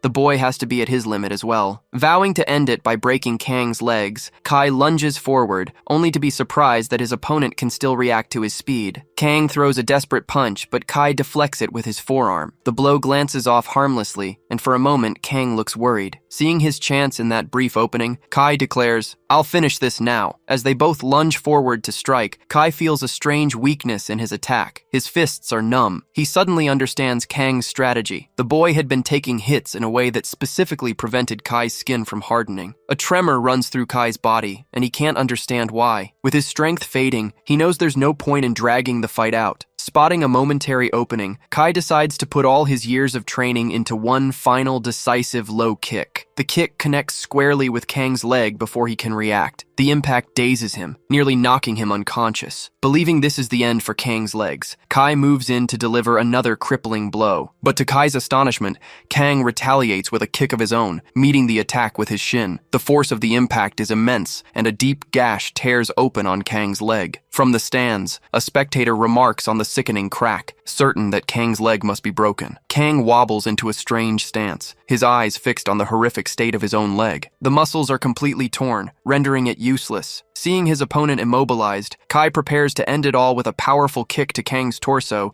yelling that this is the finish. A spectator shouts in desperation, but as Kai steps forward to deliver the final blow, his own leg suddenly shatters beneath him. Speechless, he collapses to the ground, his body unable to support his weight. As he tries to catch himself, his arm breaks as well. Kai screams in agony, wondering if this is all a nightmare. He had taken a drug to strengthen his bones, but that was exactly what Kang had been targeting from the very beginning. Kai lies on the ground, completely broken and defeated. The entire crowd is stunned into silence by the sudden turn of events. While the vice director and his companion look on in horror, the young girl smiles, pleased with Kang's victory. With Kai incapacitated, Kang Sung-woo is the last man standing. The vice director, completely bewildered, asks for an explanation of what just happened. The man explains that Kai's tough skin and muscles allowed him to fight without a scratch, but all that force was transferred internally. While he looked fine on the outside, his bones were taking a beating equivalent to being struck by a hammer. The doping he took numbed the pain,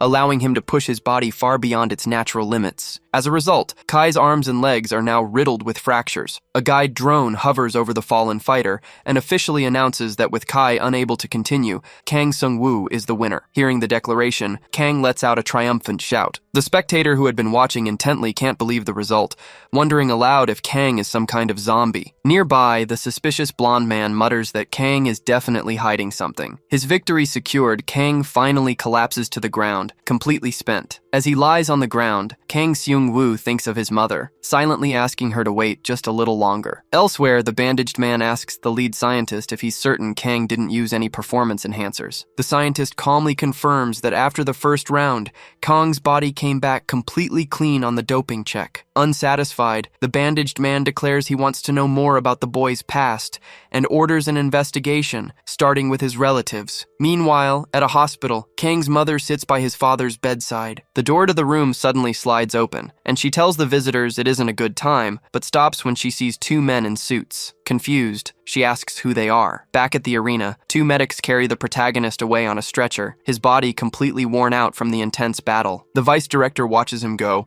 wondering if Kang will even stand a chance in the next round with such severe injuries. The scientist, however, reveals he has a plan. He explains that a physical exam is coming up, and he wants to use it as an opportunity to test a secret doping agent on Kang. If the boy's body can handle it, he will become their strongest candidate for victory. The vice director points out that according to the rules, they can't force a player to take the drug if he refuses. Holding up a syringe, the scientist clarifies that this is just a preliminary test to see if Kang's body is compatible. If he passes, everything will proceed as planned. The vice director then asks what happens if he fails. The scientist's tone turns cold as he replies that a failed test would make Kang useless to them, and they would simply have to prepare an alternative. Later, in Kang Sung-woo's recovery room, a medical capsule hums quietly. A figure in a specialized suit approaches with a syringe and begins to open the capsule where Kang is sleeping. In the VIP room, the vice director notes that Kang only needs one more win to enter the round of 16. He recalls that one of the top 16 fighters is selected based on betting volume, and questions whether anyone would bet a large amount of money on an injured fighter like Kang. The scientist, Kim,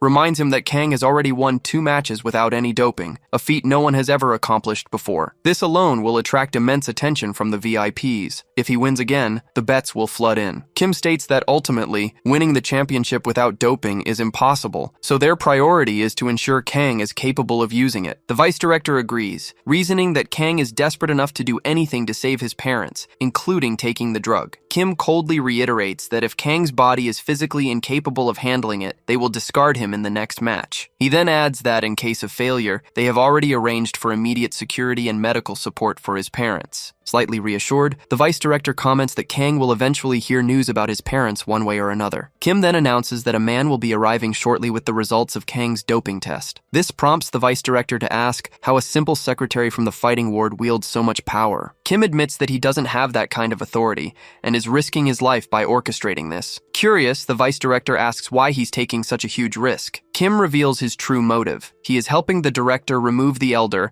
and become the true owner of Hashin. But his personal ambition is to find the strongest humans to emerge from the fighting ward battles, a goal he is willing to die for. With a wicked expression, he adds that he doesn't care if others have to die for it either. The vice director just smiles, remarking that he likes that lunatic look. Suddenly, the door to their room slides open. The man who enters is the same one who was in Kang's room earlier. Kim immediately asks for the doping test results. The man reports that, unexpectedly, there wasn't a single reaction. He asks if this means Kang is physically incapable of using doping, and Kim confirms it. Hearing this, the vice director becomes furious. He orders his men to erase all evidence of Kang and immediately cut off all support to his family. He then corrects himself, deciding it would be faster to just eliminate his parents altogether. Meanwhile, Kang remains unconscious in his room, recovering from the physical toll of his last fight. Back in the main hall, the other winners have gathered. The blonde fighter observes that with everyone called to the lobby, it seems all 62 victors have been decided. The fighter with glasses,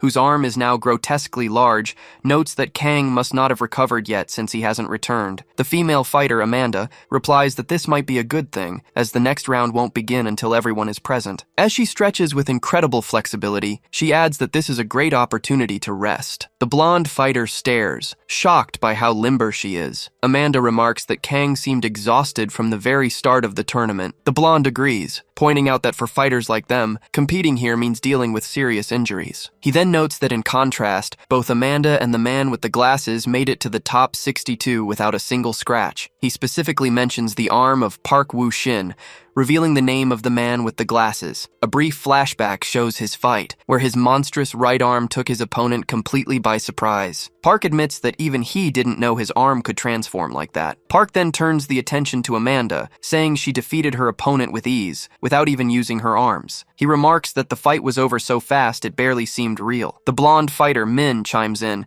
admitting he still has no idea how she managed to win. He asks Amanda if she can explain her technique. She coolly asks if he really wants her to reveal her secrets, reminding him that they could end up facing each other later in the tournament. The reality of the situation suddenly dawns on Min, and he falls silent. Just then, Min Hoon appears, complaining about being left out of the conversation. He boasts that he also won his match and was the best, acting as unhinged as ever. Before he can continue, a large screen flickers to life. The tournament organizer begins an announcement, congratulating the 62 fighters who advanced. The organizer explains that they only need to win one more fight. Winning the next round will advance them to the top 31. From there, the top 16 will be decided not by fighting, but by who received the most bets from the VIPs. He adds that anyone who survives the top 16 will receive 5% of the total amount bet on them. The crowd erupts in a euphoric frenzy at the mention of the prize money. The organizer reminds them that to earn more bets, they must prove their strength in the upcoming battle. He also reassures them about injuries,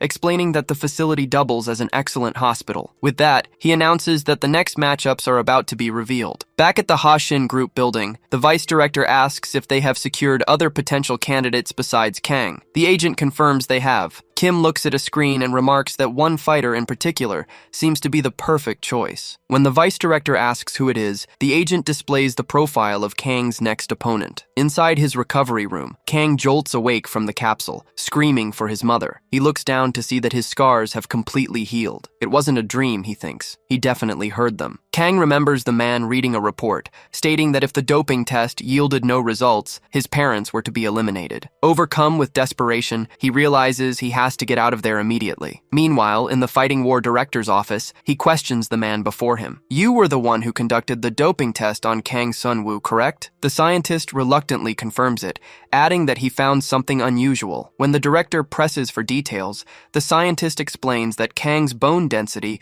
is 10 times higher than a normal human's. The director is stunned. "That's insane," he mutters. The scientist continues. "That's not all. His recovery speed is so fast, it's practically Specifically regeneration. Utterly shocked, the director can barely speak. It was possible that a simple student held the key to discovering human regeneration. He really is special, the director comments, then asks if they are ensuring his parents' safety. The scientist hesitates before apologizing. When questioned, he explains that by the time his team arrived, someone had already taken action. Back in his room, Kang is restless. He quickly gets up, convinced that if he doesn't escape now, something terrible will happen to his parents. Furious, he scans the room but finds no obvious way out. His only hope is a ventilation duct. He yanks open the door to search the hallway. However, he is stopped short by the person standing in front of him. "You look much better," a girl says with a smile. She introduces herself as Cha Soon-jin, the same VIP from before. In a hurry, Kang tells her to get out of his way. She calmly advises him not to go looking for his parents, which immediately makes him suspicious. Cha Soon-jin then explains, "They're with me." Kang is completely shocked by her words. The scene shifts back to the Hashin Group building, inside Cha Soon-jin's office, where the vice director and Kim are meeting. The vice director asks if someone has already handled Kang's parents. Kim confirms that they have completely disappeared, speculating that the Fight Ward group likely acted first to deal with a potential problem before it could escalate. The vice director is pleased. "So, I got what I wanted without lifting a finger," he muses, relieved he didn't have to deal with the matter personally. He then asks about the arrangements for the next fighter. Kim assures him not to worry, as the Fight Ward VIPs themselves requested the match and have even granted permission to alter small details of the tournament. Kim adds that the VIPs are eager to watch the fight between the two monsters. He also notes that visiting the fighting ward is a bad idea for anyone who isn't a VIP, as it's far from safe. Back with Kang and Cha Soon-jin, the protagonist glares at her. "What did you do to my parents?" he demands. She quickly covers his mouth, warning him to lower his voice if he wants to keep his parents safe. The woman explains that running away won't solve anything, but Kang demands to know what she's talking about. She clarifies that her former employer, the second son Cha Yeon-woo, wants to erase any connection to Kang and has ordered his parents to be eliminated. To make matters worse, the loan sharks Kang recently took down are also hunting for him. She points out that she came without her security detail just to speak with him privately, urging him to listen carefully. Cha Soon-jian insists that she wants his parents to be safe too. Visibly irritated, Kang asks who she is and what she wants from him. She introduces herself as Cha Soon-jian and states that the only thing she's after is Kang Sun-woo himself. Confused, Kang asks her to explain. She reveals that she is one of the 16 VIPs and is in need of a trustworthy fighter. The revelation that she's a VIP leaves Kang completely stunned. Cha explains that while she may be new to the role, she's one of the owners of the Hashin Group. She then asks if he'd be more inclined to believe her if she told him she was the vice director's younger sister. She was banned from Hashin because of her idiot brother, but she was already planning to leave anyway. Since her own business is thriving, she doesn't really care. However, she refuses to stand by and let two lunatics destroy her father's company. Kang cuts in, asking what any of this has to do with his parents. She explains that she and her two idiot brothers were all watching him closely, especially the reckless second son. When she saw how hard Kang was fighting, she decided to learn more about him and ended up meeting his parents. Smiling, she tells him he turned out to be far more valuable than she ever expected. There was no way she could let her brother have him. She claims Kang has incredible genes and that's all that matters, a comment that leaves the protagonist utterly bewildered. He can't believe she just brought up his genetics. Changing the subject, Cha reminds him that the search for his parents hasn't stopped. Kang asks what he's supposed to do if leaving is so dangerous. She tells him there's only one path he can follow to ensure his parents' safety. He immediately asks what it is. The path, she says, is simple: victory. She plans to bet on him to become the champion of the fighting war, using the position to make a deal and take down her two older brothers. She specifies that the second son, Cha Yeon-woo, will rot in prison and become useless, no longer posing a threat. As for the loan sharks, she has more than enough money to handle them. Kang is skeptical, questioning what sense it makes to strike a deal in a secret place like this. She explains that within the fighting ward, anyone who breaks a fair deal is immediately expelled under its rules. He asks if she's seriously proposing a life-or-death deal right here. She replies that she isn't the only one who wants him there. Besides, any fighter who fails to stay within the top 16 is eliminated anyway. Kang demands proof that his parents are safe, pointing out that so far, all she's given him are words. Cha calmly states that phones and other devices are forbidden in the fighting ward, so she has absolutely no way of showing him anything. Her expression suddenly hardens. She asks if having a secret line of communication with his parents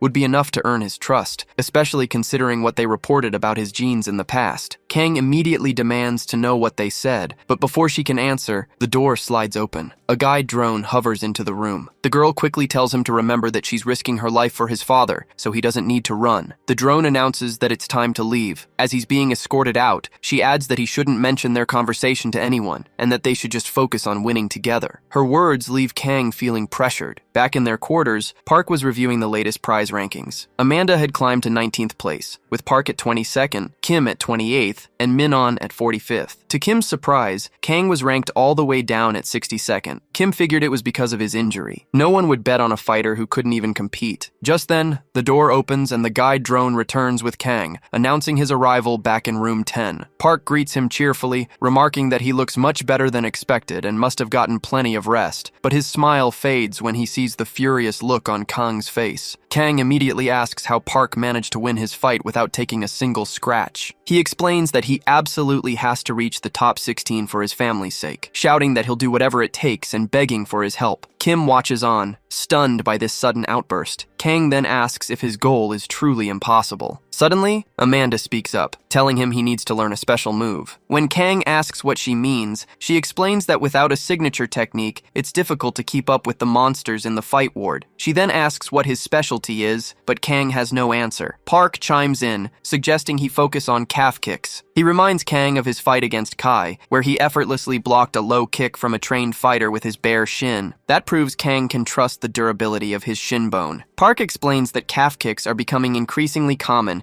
and are highly effective for taking down opponents. He tells Kang to try one on the wall just to get a feel for it. Kang turns and unleashes a kick against the wall, creating a massive bang that echoes through the room. Park is left speechless by the sheer power and sound of the impact, muttering that Kang is a complete lunatic. Just then, a series of powerful thuds echoes from somewhere nearby. The source is Icha Ryu, Kang's next opponent, who is busy training by shadowboxing. Park explains that if Kang can knock out his opponent with a kick, his chances of winning subsequent fights by forfeit will increase, allowing him to advance to the next round without injury. Suddenly, Minon appears right behind Kang, stating that none of that matters. Startled, Kang turns around as Minon looks at Park and asks if he knows about Kang's secret finishing move. Park and Kang are stunned. This is news to them as well. Tapping Kang on the forehead, Menon reveals the finisher as a headbutt. He explains that during a previous fight, Kang repeatedly blocked and countered headbutts from an experienced Letwai fighter, walking away from the exchange completely unharmed. With a wild look in his eyes,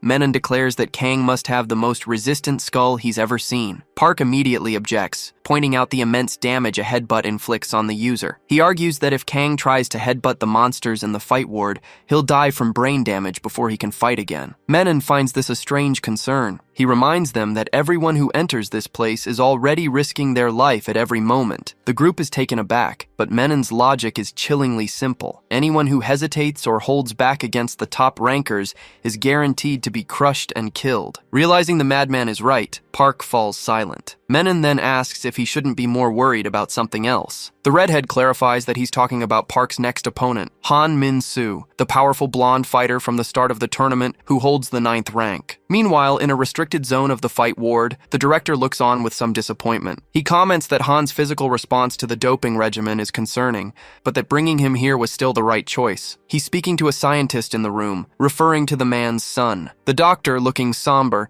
thanks the bandaged director and bows, grateful for his generosity. He thinks to himself that it was the right thing to do, because there was no other way. A flashback begins. The doctor remembers coming home to find his son, Han Min-soo, completely emaciated and without a shred of muscle. He was a regular physician with no way to help his son, who was too weak to even stand. Just as he was losing all hope, he received a mysterious message from a place called the Crematory Hospital. When he arrived, he found an insane facility that seemed unreal. He saw men floating in water-filled tanks kept alive by breathing tubes. There was a list of renowned doctors and factories involved, but their reasons didn't matter. The moment the doctor saw the results of the doping tests being conducted there, he broke down in tears, realizing that this insane research might be his son's only chance. Just then, the director appeared and asked what he was doing. The director invited him to participate in the research, using his own son. For a moment, the doctor was shocked by the possibility, but with no other options, he made the agonizing choice to offer Han as a test subject. He immediately began running home to get him. He arrived to find Han trembling on a chair,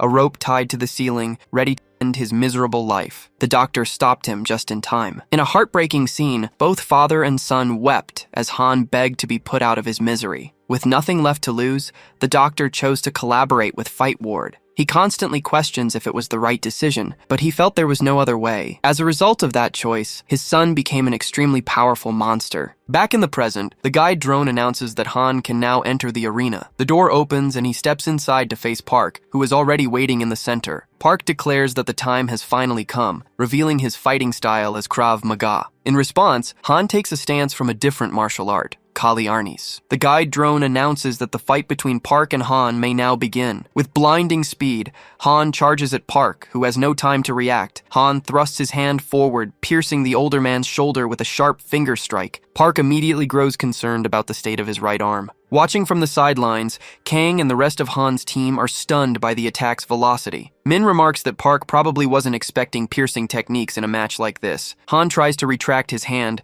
but finds he can't. Park is using his shoulder muscles to clamp down on his fingers, trapping him. With a grim look, Park gets Han's attention. "Don't you think you're a little too close?" he asks. Park then raises his open hand and swings it with overwhelming force, aiming a slap at Han's face. The blow only grazes him, but Han still has to dodge narrowly as the strike slams into the ground, shattering the arena floor. The sheer impact sends Han flying backward. As he regains his footing, Han wonders just who this old man is. Park speaks up, acknowledging Han's skill. "Piercing techniques in a fight like this? Unbelievable," he says. "I'll respond accordingly, with my own specialty." He holds up his hand, showing he can use the same finger-piercing strikes. In the observation room, the vice director is impressed. He asks Kim who Park is, to be able to fight a rank 9 so effortlessly. Kim explains that Park is a former bodyguard who specializes in Krav Maga. When the vice director asks about the martial art, Kim elaborates. He explains it was developed in the mid-20th century by a soldier to defend Jewish civilians from violent attacks. It was created by combining techniques from various martial arts and is known for its brutal efficiency in close-quarters combat. The vice director scoffs, questioning how a self-defense art could be so offensive. Kim clarifies that Krav Maga is an exception. Its method of self-defense is to kill the opponent by any means necessary. Back in the arena, the two fighters stare each other down, waiting for an opening. Park makes the first move, lunging forward and aiming a finger strike at Han's eyes. "Too slow," Han scoffs, easily dodging to the right. He immediately pivots to counterattack from Park's blind spot on the left. Park senses the danger but can't react in time. Han's strike connects with the left side of his head, shattering his glasses. By pure reflex, Park swings wildly, forcing Han to step back and create distance. "I'll catch you this time," Park shouts, charging forward again. Han thinks to himself that Park's body is disproportionately built for this kind of chase. It's useless. As if to prove him wrong, Park suddenly drops low and grabs the ground. "It's time," he declares, planting himself firmly. He then uses his arms to propel his entire body forward like a missile. Moving at an insane speed, Park slams into Han, who has no time to react and is sent crashing into the arena wall. With that, Han unleashes a furious barrage of blows from all directions. Park struggles,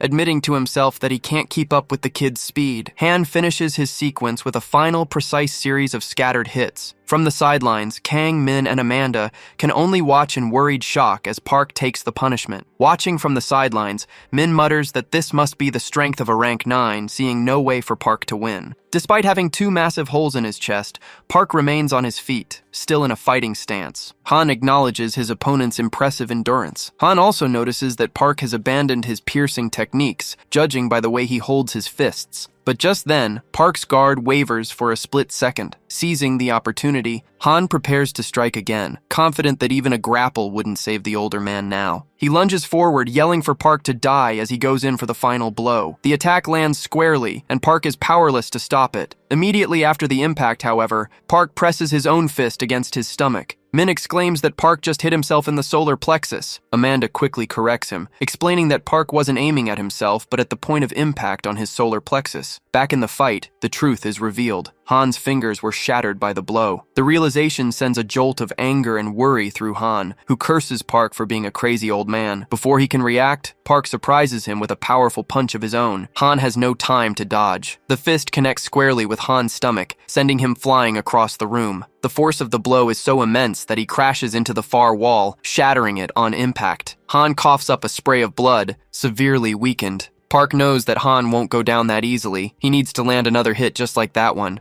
However, the muscles in his right arm are visibly torn and damaged. Steeling himself, Park prepares for one last attack, knowing a single hit is all he needs. He puts everything he has left into a final charge, screaming that this will be his last strike. He desperately hopes for it to connect, but his body suddenly spasms, overwhelmed by his injuries. Kang shouts for him to hang on just a little longer. Park feels himself about to collapse as his vision darkens. He knows he's lost too much blood. His arm is completely unresponsive. He begins to apologize to his son, but catches himself, realizing he's admitting defeat. He forces himself to rally, muttering that it's not over yet. He has to keep going. When Park forces his eyes open, his blood runs cold. Han is standing directly in front of him, poised to strike. The young hunter smirks, explaining that his broken fingers don't matter. He's actually right-handed, and his right hand is his stronger one. Han then thrusts his right hand forward, landing a powerful blow to Park's chest. Kang screams in desperation. Park barely manages to raise a hand to defend himself, but the attack pierces straight through his palm and into his body. Han tells him that he admires his courage, but it was ultimately useless. With his long fingers, the strike has reached Park's heart. The old man makes one last, futile effort to fight back before his strength finally gives out. Park collapses to his knees, his body all but lifeless. Watching from the stands, Kang is frozen in shock, unable to process what just happened. Han Min-soo slowly looks up, his gaze locking onto Kang. A crazed smile spreads across Han's face as he shouts Kang's name. He tells the boy to watch carefully, claiming that the old man died simply because of Kang's bad luck. As he speaks,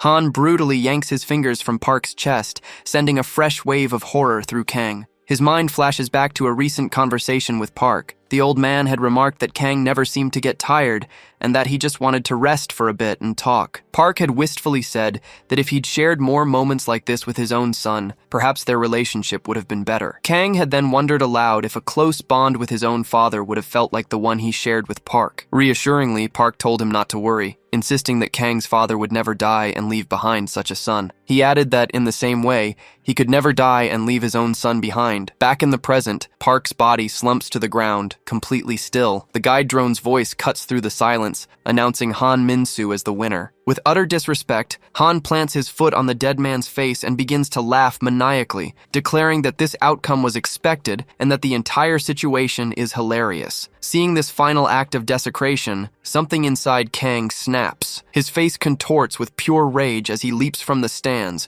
moving too fast for his teammates to stop him. A satisfied smirk appears on Han's face as he mutters that this is exactly how things should be. Kang lands in the arena, coming to a stop directly in front of Han. The guide drones immediately go on high alert. From the stands, Min wonders why they aren't firing, quickly realizing they must only engage if an actual fight breaks out. The two opponents stare each other down, the air crackling with tension. Kang's voice is low and dangerous as he orders Han to get his damn foot off of Park. Han just scoffs, taunting him to come and make him move. In response, Kang drops into a fighting stance, and the guide drone's weapon systems lock onto him, ready to fire at the slightest provocation. Ignoring the threat, Kang lunges forward, throwing a punch while roaring for Han to move his foot. Han meets the attack with one of his own. Seeing the fight erupt, Min immediately rushes towards the arena, desperate to intervene. However, Min is stunned by what happens next. Before Kang can land his blow, Min-yoon appears and grabs him from behind, restraining his arms. Blind with fury,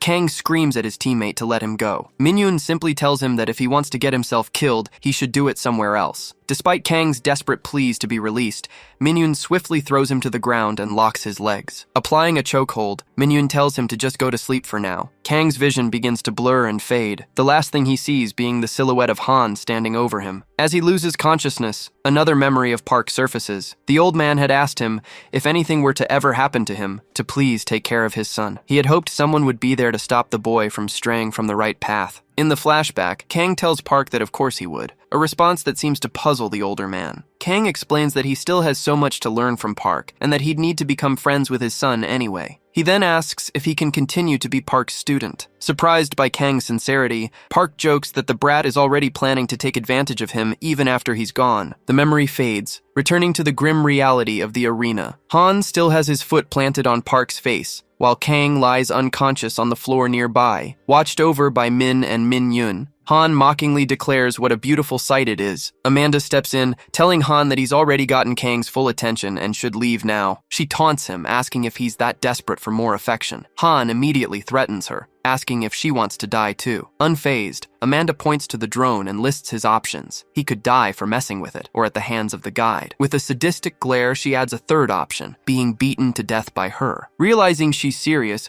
Han quickly lifts his foot off Park and tells her to calm down. As he walks towards the exit, he vows to kill all of them later before disappearing through the door. Amanda immediately rushes to Park's side, confirming that, as she expected, he's still alive. She quickly calls for a stretcher, noting that his left hand saved his life. He must have used it to deflect the piercing blow away from any vital organs. Just then, Fight Ward staff rush in to provide medical assistance. Watching from the control room, the vice director remarks that Han Min-soo is a complete monster, wondering how he could possibly use his fingers like weapons. Kim explains that Han is on a special kind of doping that enhances his muscles, ligaments, and tendons to a monstrous degree, far beyond what regular strength enhancers can do. In essence, his body is just as uniquely functional as Kang's, as even his bones have been enhanced and strengthened. The vice director immediately suggests they should recruit Han, but Kim warns that it won't be easy, as Han is a fighter managed directly by the director himself. However, Kim reassures him not to worry, since Fight Ward still has plenty of other skilled fighters, including those in the upcoming round. The vice director asks if the next match features the girl who uses Capoera. When Kim confirms, the old man scoffs, asking if capoeira isn't just a dance. Kim clarifies that it only looks like a dance. He explains its origins during Portugal's colonization of Brazil, where slaves developed it as a way to defend themselves from brutal treatment. They disguised it as a dance so their overseers wouldn't realize they were secretly training to fight. He continues, explaining that the martial art has a dark history. After Brazil gained its independence, capoeira was used in many crimes and was even banned by the government. It's far from a simple practice.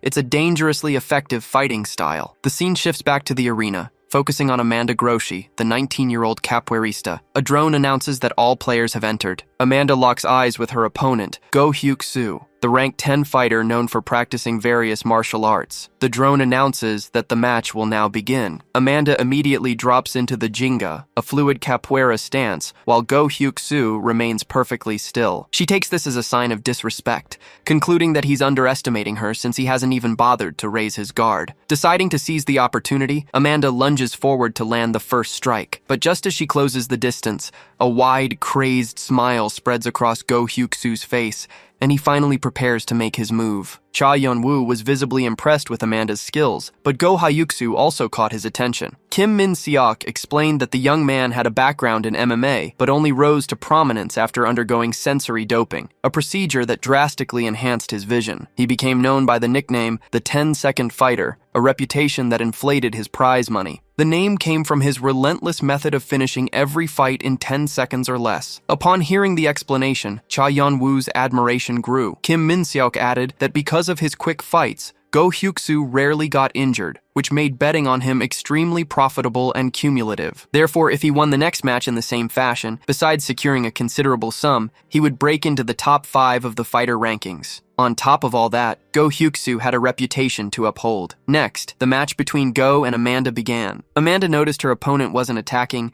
and decided to end the fight quickly, unleashing her best strike. However, that was exactly what Go Hyuk-soo had been waiting for. He noted that his adversary attacked recklessly, and thanks to his enhanced vision, was able to identify her weak points. With that, Go Hyuk-soo grabbed Amanda's leg, believing that would be the end of the match. To his complete surprise, he was caught by a reversal and ended up face down on the ground. The fight did indeed end in 10 seconds, but this time, Go Hyuk-soo was the loser. Amanda was announced as the winner. She then declared that certain techniques can't be tracked by sensory means alone. From the VIP box, a shocked Cha Yeon-woo asked what had just happened. Kim Min-seok explained that Go's mistake was underestimating his opponent, and Amanda used that arrogance to her advantage to win. Cha Yeon-woo questioned if the natural reaction wouldn't be to dodge and then counterattack. Kim confirmed that was likely Go's line of thinking. He detailed that, normally, a kick with knockout power builds up energy on the side opposite the point of impact. If the first strike misses, there's no time to build up that energy again, which makes it difficult to launch an attack faster than the opponent's counter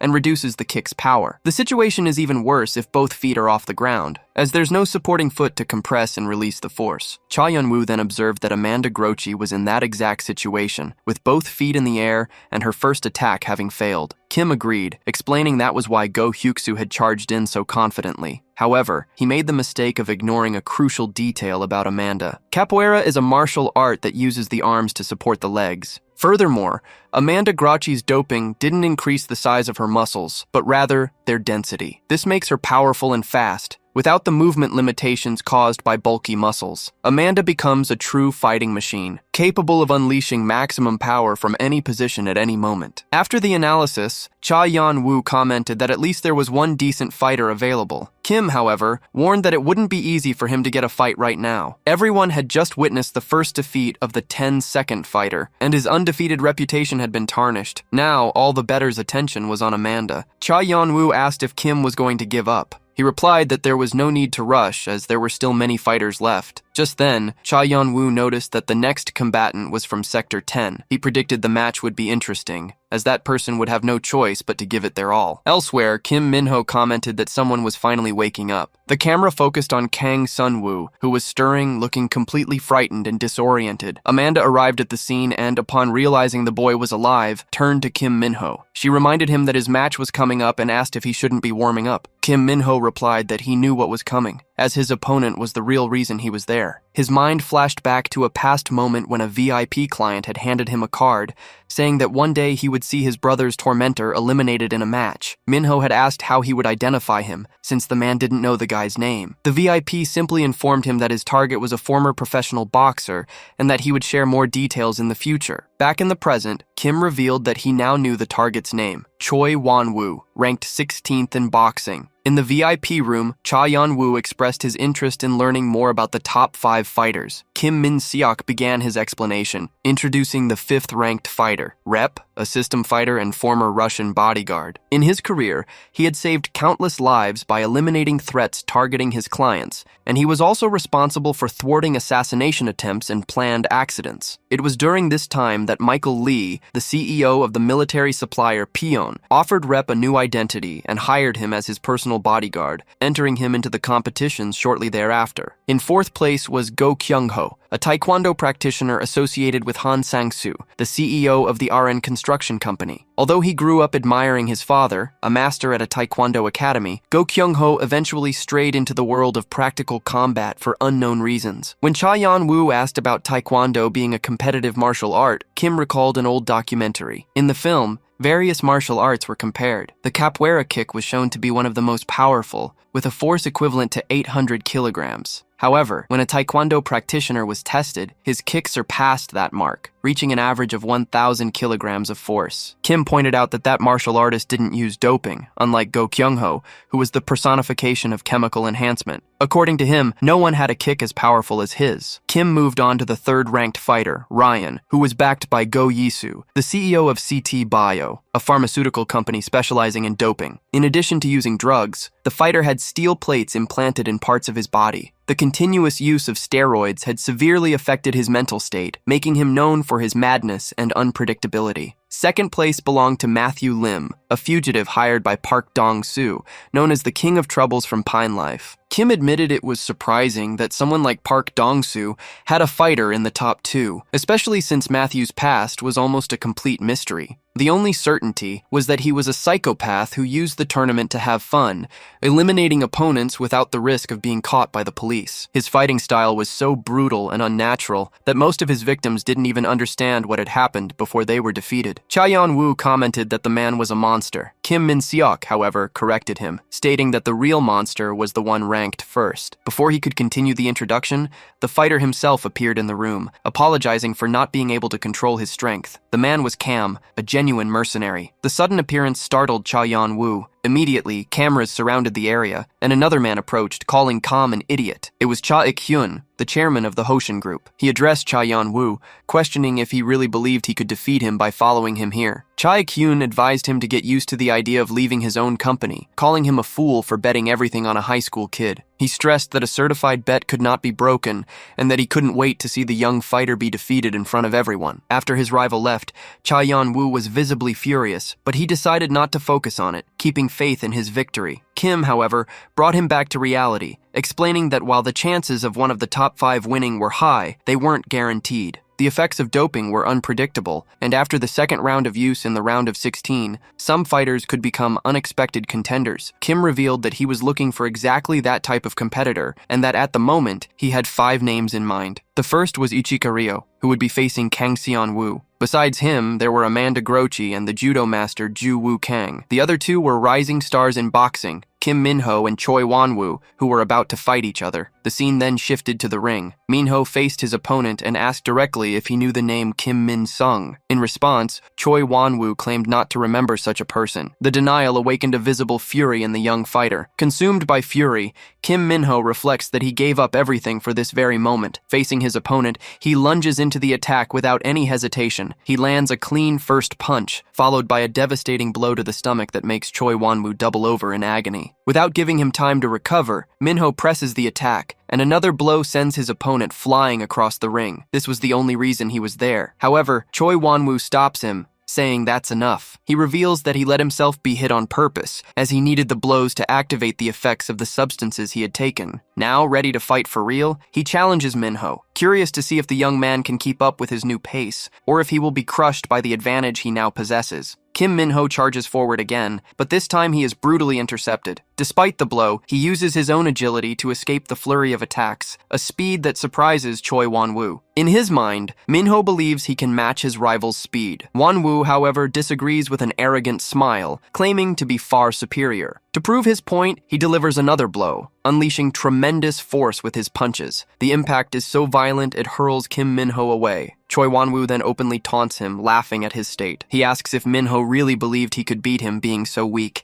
and declares that someone like him doesn't even deserve the title of fighter. Amidst the humiliation, the words of his former coach echo in Kim Minho's mind. He remembers a crucial lesson. At the very moment a fight seems lost, there is always a chance for one last breath, one last push. Inspired by this memory, Minho moves and dodges Won-woo's next blow, positioning himself for a counterattack. His opponent's resilience irritates Choi Won-woo, who realizes he will need to be even faster to end the fight. However, it is Kim Minho who demonstrates superior speed. Driven by an overwhelming rage, his only thought is to defeat the man before him. To Choi Won-woo's despair, he is unable to dodge in time and is hit squarely by a devastating blow. The turnaround in the fight leaves even the VIP spectators impressed. Completely overcome by fury, Kim Minho declares that this isn't about victory or defeat, but about revenge. He then asks one last time if it was Choi Won-woo who eliminated his brother. In response, his opponent claims he didn't even know Kim Min-sung was dead. The unexpected declaration leaves Kim Minho utterly confused. Confused and irritated,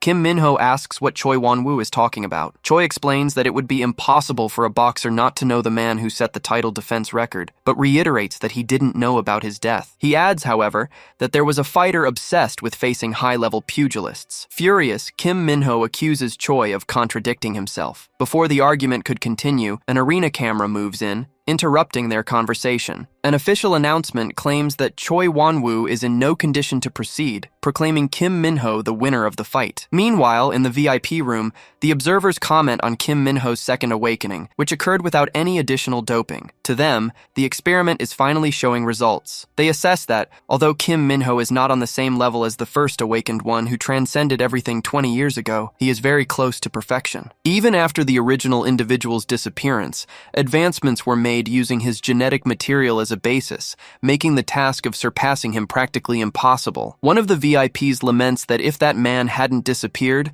none of this would have happened and wonders where he could have gone. Far away, Kang Sun-woo practices some moves, imagining that he'll soon be in top shape to fight again. Menon watches him and asks if he isn't overdoing it, recalling that he has already caused a great deal of damage in the break room. He warns that if he keeps up this pace, he might cause the arena to collapse. In his thoughts, Kang Sun-woo refuses to stop, determined to become stronger than the monsters. He had learned that by pushing his body to its absolute limit and recovering, he could rebuild even stronger muscles, and the best form of recovery was sleep. His theory was that if he split the day in half, using every ounce of his muscles and then sleeping deeply twice, he could in fact become twice as strong as others. However, he knew that only someone with his incredible recovery ability would be capable of such a feat. Even so, by this point, Kang Sun-woo already thought that twice as strong wasn't enough. Menon asks if he's going to sleep again. In response, Kang Sun-woo simply removes the heavy weights he was wearing on his feet during training. Seeing this, Menon thinks that his colleague is a true madman, ready to die for his goal. Ignoring him, Kang Sun-woo continues his routine and enters the sleep chamber. Menon reflects that he trains intensely 3 times a day with almost no proper rest,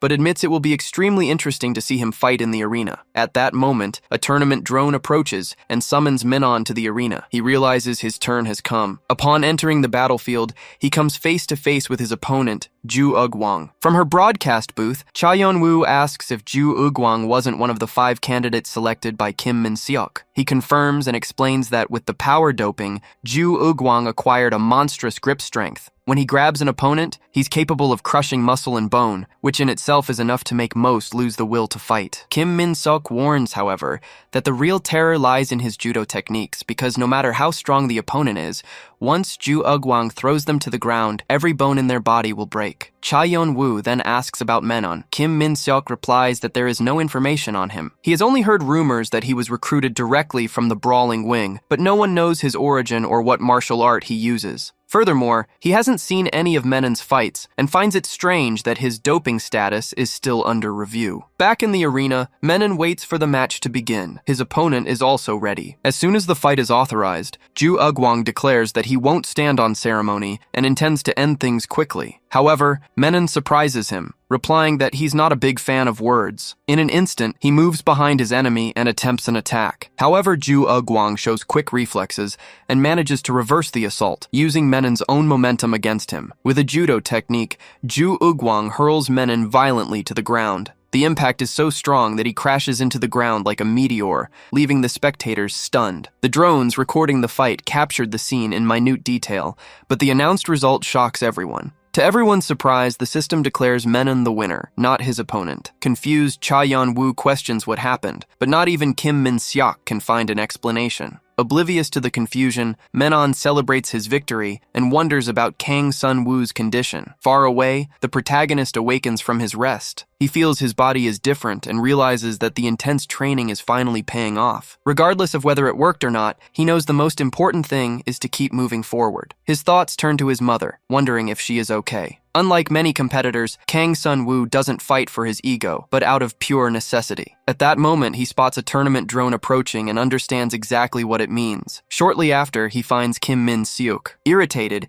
Kang demands to know what is going on. Kim tries to de-escalate the situation, arguing that if Kang dies there, all will be lost. Furious, the protagonist refuses to back down and demands answers, starting by asking about his parents' whereabouts. Kim Min-seok states succinctly that he is taking care of them, but Kang isn't convinced and insists on speaking with his family. Kim then reveals that they received a VIP request, but that he falsified the report on the disappearance of Kang's family to keep them safe. He confesses that he is betting everything on Kang, regardless of the doping, and guarantees that director Cha Yeon-woo will have no choice but to follow his plan. Kim Min-seok then asks him if he really believes that one of his agents was responsible for the incident. He asks who told him the story about his parents in the recovery room, pointing out that Cha Seung-yeon suddenly appeared at the exact moment Kang woke up with that information on his mind. Kim claims it was no mere coincidence, describing her as a woman who doesn't know the truth, to the point that the president himself kicked her out to protect his 2 sons. The protagonist is reluctant to believe it, stating that the woman he spoke with had concrete information about his parents. To prove his point, Kim Min-seok reveals irrefutable proof, a note that Kang's mother wrote on her own arm, meant for her son. In that same instant, Kang Sun-woo recognizes his mother's handwriting, but he still hesitates to trust him. Kim asks for just one chance to explain himself. He details that the VIP wanted to draw attention, so they created great anticipation for Kang's next opponent. Therefore, if Kang manages to win the next round, the VIP will no longer be able to ignore him, which will result in his parents' release. The protagonist then asks who his opponent is. In response, the next opponent, named Icha Ryu, is summoned to enter the arena. Reflecting on what he'd heard, the protagonist questions the truth of Kim Min-seok's words. However, he quickly pushes those thoughts aside, as there's no time for distractions. A formidable opponent awaits him in the arena. Meanwhile, in the VIP booth, Cha Yeon-woo watches the fight. Beside him, another important figure also watches, waiting to be surprised. In the arena, the protagonist analyzes his opponent's stance and identifies an apparent vulnerability in his calf. Based on this, Kang attempts a quick kick, but to his surprise, the attack is effortlessly defended. In turn, Icha Ryu not only blocks the blow,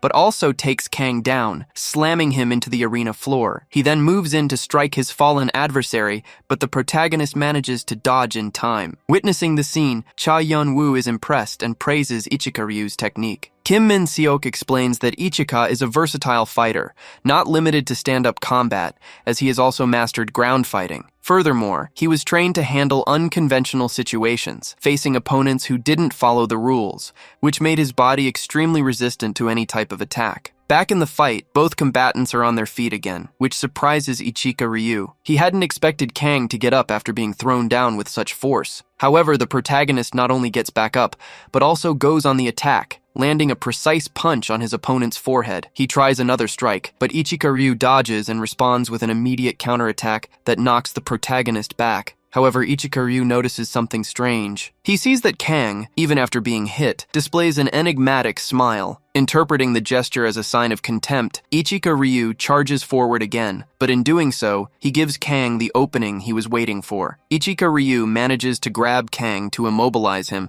but the protagonist surprises him with a savage bite to the leg. Enraged, Icha Ryu reacts with a knee strike, followed by an elbow, and finishes by kicking Kang away. However, he realizes his kick has lost its power. The pain from the bite had weakened his leg. Ichika wonders if he's fighting some kind of animal. From the booth, Cha Yun-woo asks what's happening. Kim Min-seok clarifies that Kang doesn't abide by any rules of combat, something his opponent has also just realized. Then, Ichika sees Kang move to grab his other leg and considers the action foolish. However, the protagonist surprises him with an agile capoeira kick, striking his opponent squarely. The technique brought to mind a conversation he'd had with Amanda. He had asked her to hit him with a capoeira kick. At first, Amanda had asked if he was mocking her martial art, but she ended up delivering the kick. Afterward, she'd wanted to know what Kang hoped to achieve by testing her skill like that. Back in the present, Kang was demonstrating the result of that experiment, proving he had copied Amanda's move just from being hit by it a single time. Icha Ryu reacted by grabbing Kang's leg,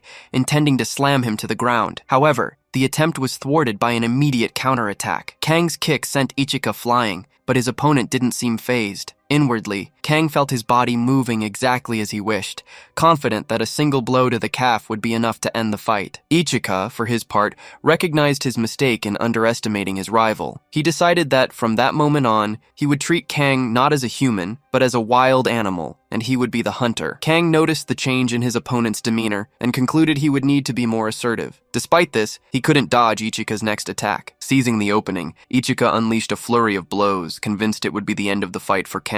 In the VIP booth, Cha Yun-woo already considered the fight over. The woman in the other booth, however, disagreed, and she was right. Unexpectedly, Kang managed to counterattack, blocking Ichika's advance and hitting him with a powerful headbutt. The pain of the impact was immediate and left Icha Ryu dazed, unable to follow his adversary's next move. In his mind, the conclusion was clear. He was facing a beast, because an ordinary man would no longer be standing. Even so, Ichika believed he could still win. He lunged forward again to grab Kang's leg, but only managed to tear a piece from the protagonist's pants as he deftly dodged aside. The move left Kang in a prime position to attack. With a precise kick, Kang broke the bone in Icha Ryu's leg, destroying his stance. Desperate not to fall, Ichika clung to Kang and managed to land a powerful punch to his face. However, Kang's footing remained firm. Instead of retreating, he answered with another kick, breaking his opponent's other leg. No longer able to support himself, Icha Ryu collapsed to the ground. Only then did Kang feel the delayed pain from the blow he had taken and, his body exhausted, he fell too.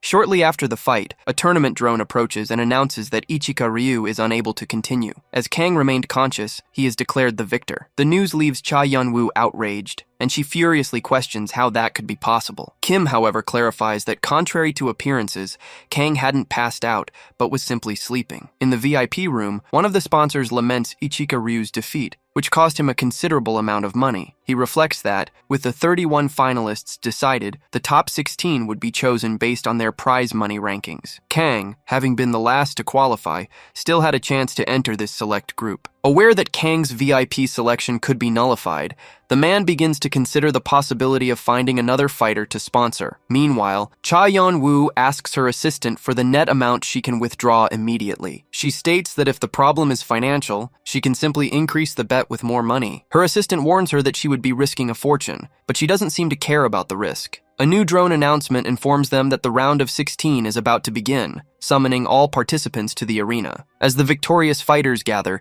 Kim Minho notices Kang still asleep on the ground and thinks that someone should wake him up. On the main screen, the tournament host congratulates the winners and thanks the 16 VIPs for their attendance. He explains that the ranking for the round of 16 will be determined by the order of accumulated prize money. He then instructs the VIPs to place their final bets on the players with the highest potential return, giving them 30 seconds to do so. Cha Yeon-woo turns to her assistant and asks what the prize money difference is between Kang Se-yeon-woo and the competitor in 16th place. He informs her that the gap is 2 billion won and that this difference would likely increase in the final 10 seconds of betting. Without hesitation, she orders him to bet all the money he can withdraw on Kang Se-yeon-woo. The assistant alerts her that the amount comes to 4 billion won and that if Kang isn't selected, the loss will be devastating. He suggests that the best move would be to give up on Kang and bet on another fighter, but Cha Yeon-woo disagrees and reiterates the order. The man doesn't understand why she's willing to go so far, but his superior simply demands that he carry out the order and quickly. The assistant argues that he has already spent a significant amount trying to block the other VIP's bets and insists that this new strategy is a mistake. Cha Yeon-woo then asks for the current prize money rankings,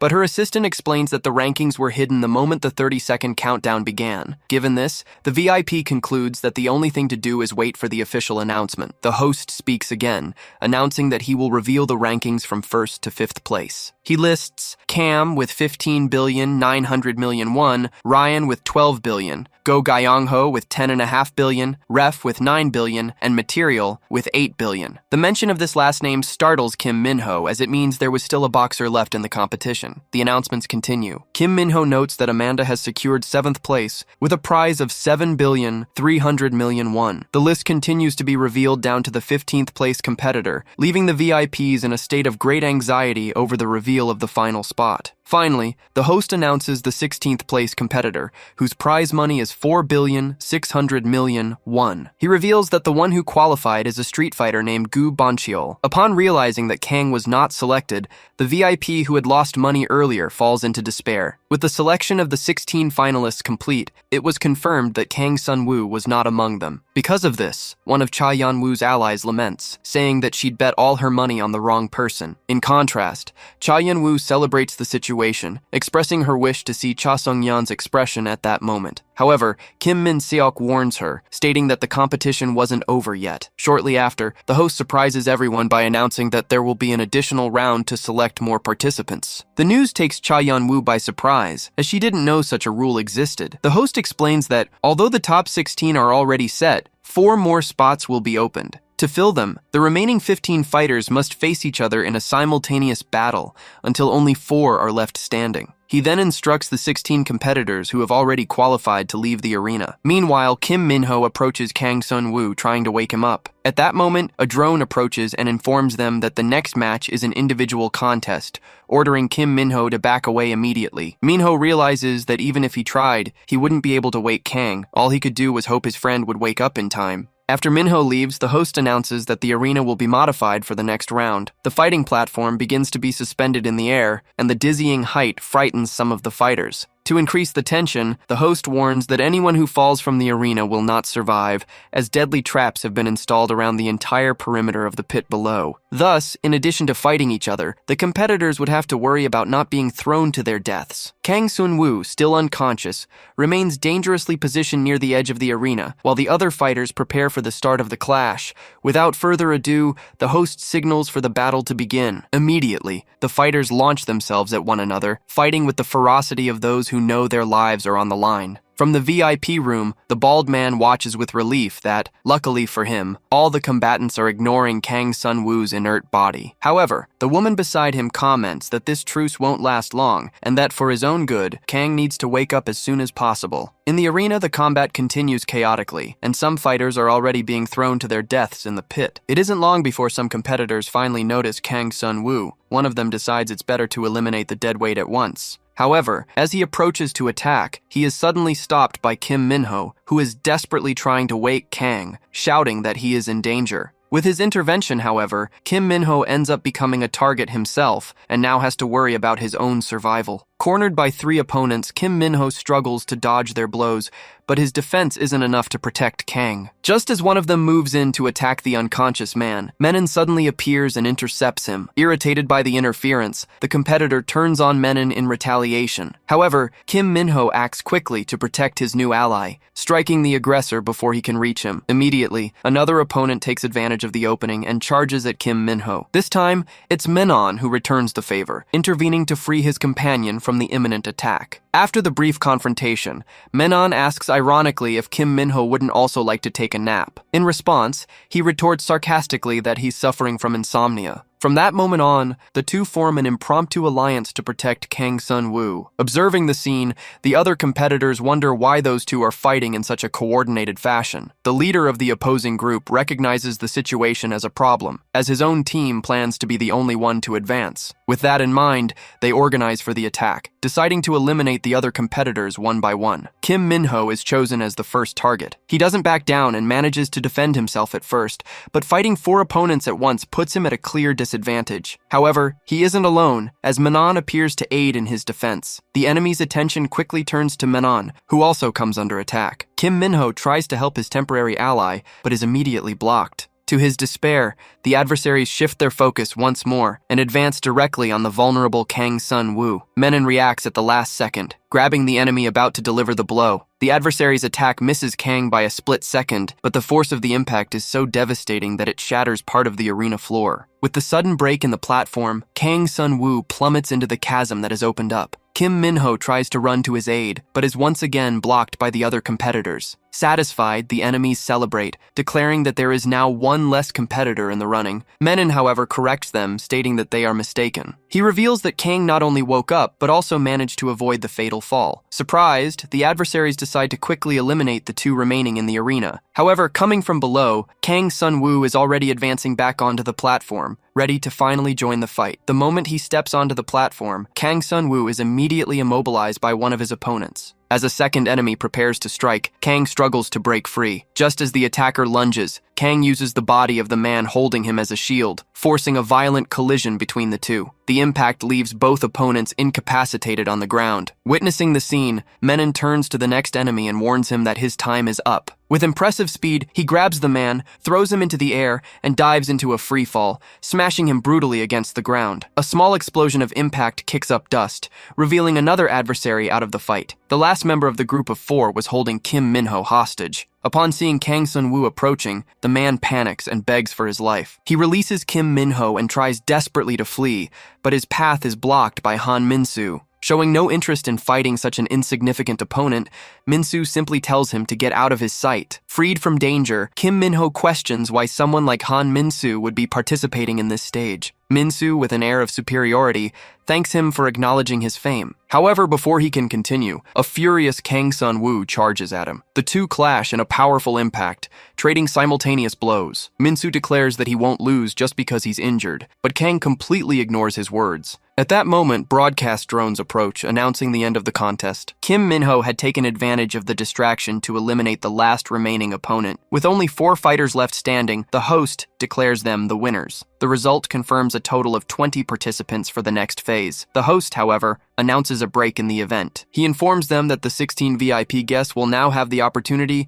to meet with the players of their choice. Afterward, all competitors are directed to private rooms. Kang Sun-woo heads to a recovery chamber, where he is visited by Kim Min-seok. Kang states that he is willing to meet with any VIP, as long as it speeds up his recovery. Kim Min-seok explains that he can guarantee his exclusive support for a maximum of 3 hours. After that period, Kang would be at the mercy of the other VIP's choices. He stresses that both he and Cha Sung-yeon need Kang, but admits that, in the end, the priority is those who brought the young man's parents into the game. Meanwhile, in Cha Sung-yeon's room, his bald ally asks why they can't request a meeting with Kang Sun-woo. A drone promptly informs them that, for the next 3 hours, Kang will be busy in a meeting with someone else. The news only intensifies the man's desperation. This news throws Cha Sung-yeon's ally into despair. The drone reiterates that Kang Sun-woo cannot be contacted while he is busy, making the man even more frustrated that he can't speak to him before the next stage begins. In stark contrast, his VIP, Cha Sung-yeon, remains perfectly calm. Intrigued, he asks her the reason for her calmness. She simply replies that she's wearing her lucky tiara, and because of that, there's nothing to worry about. A short time later, a host congratulates the 20 remaining participants and summons them to the arena. He then announces the rules. The players will get first pick of the VIP they want to partner with for the championship. However, if the chosen VIP refuses the partnership, the player must return to the starting point and wait for a second round of choices. In the end, the 4 players who fail to form one of the 16 pairs will be immediately eliminated from the competition. Menon suggests that for lower-level players like them, the best strategy would be to choose the weakest-looking VIP. Kim Min-ho disagrees, arguing that the most influential VIPs will attract the majority of the fighters, and anyone not selected by them will have very little chance in the second round. Menon agrees with the analysis, explaining that the VIPs are too proud to accept players who have already been rejected by others. Kim Min-ho observes that the competitors are flocking to the most powerful VIPs, believing that the prize money is the only important factor. Menon, however, corrects his perception, stating that these people are thinking far beyond the fights. For them, it's about securing a position among the elite, guaranteeing the power to achieve any goal, not just the money. More importantly, they are assessing their future partner's ability to cover up the crimes they have already committed and those they still intend to commit. Shocked, Kim Min-ho calls the situation insane and proposes that, at the very least, their group of 4 should choose different VIPs. He reveals that he intends to partner with an investment firm called GDF. Amanda, in turn,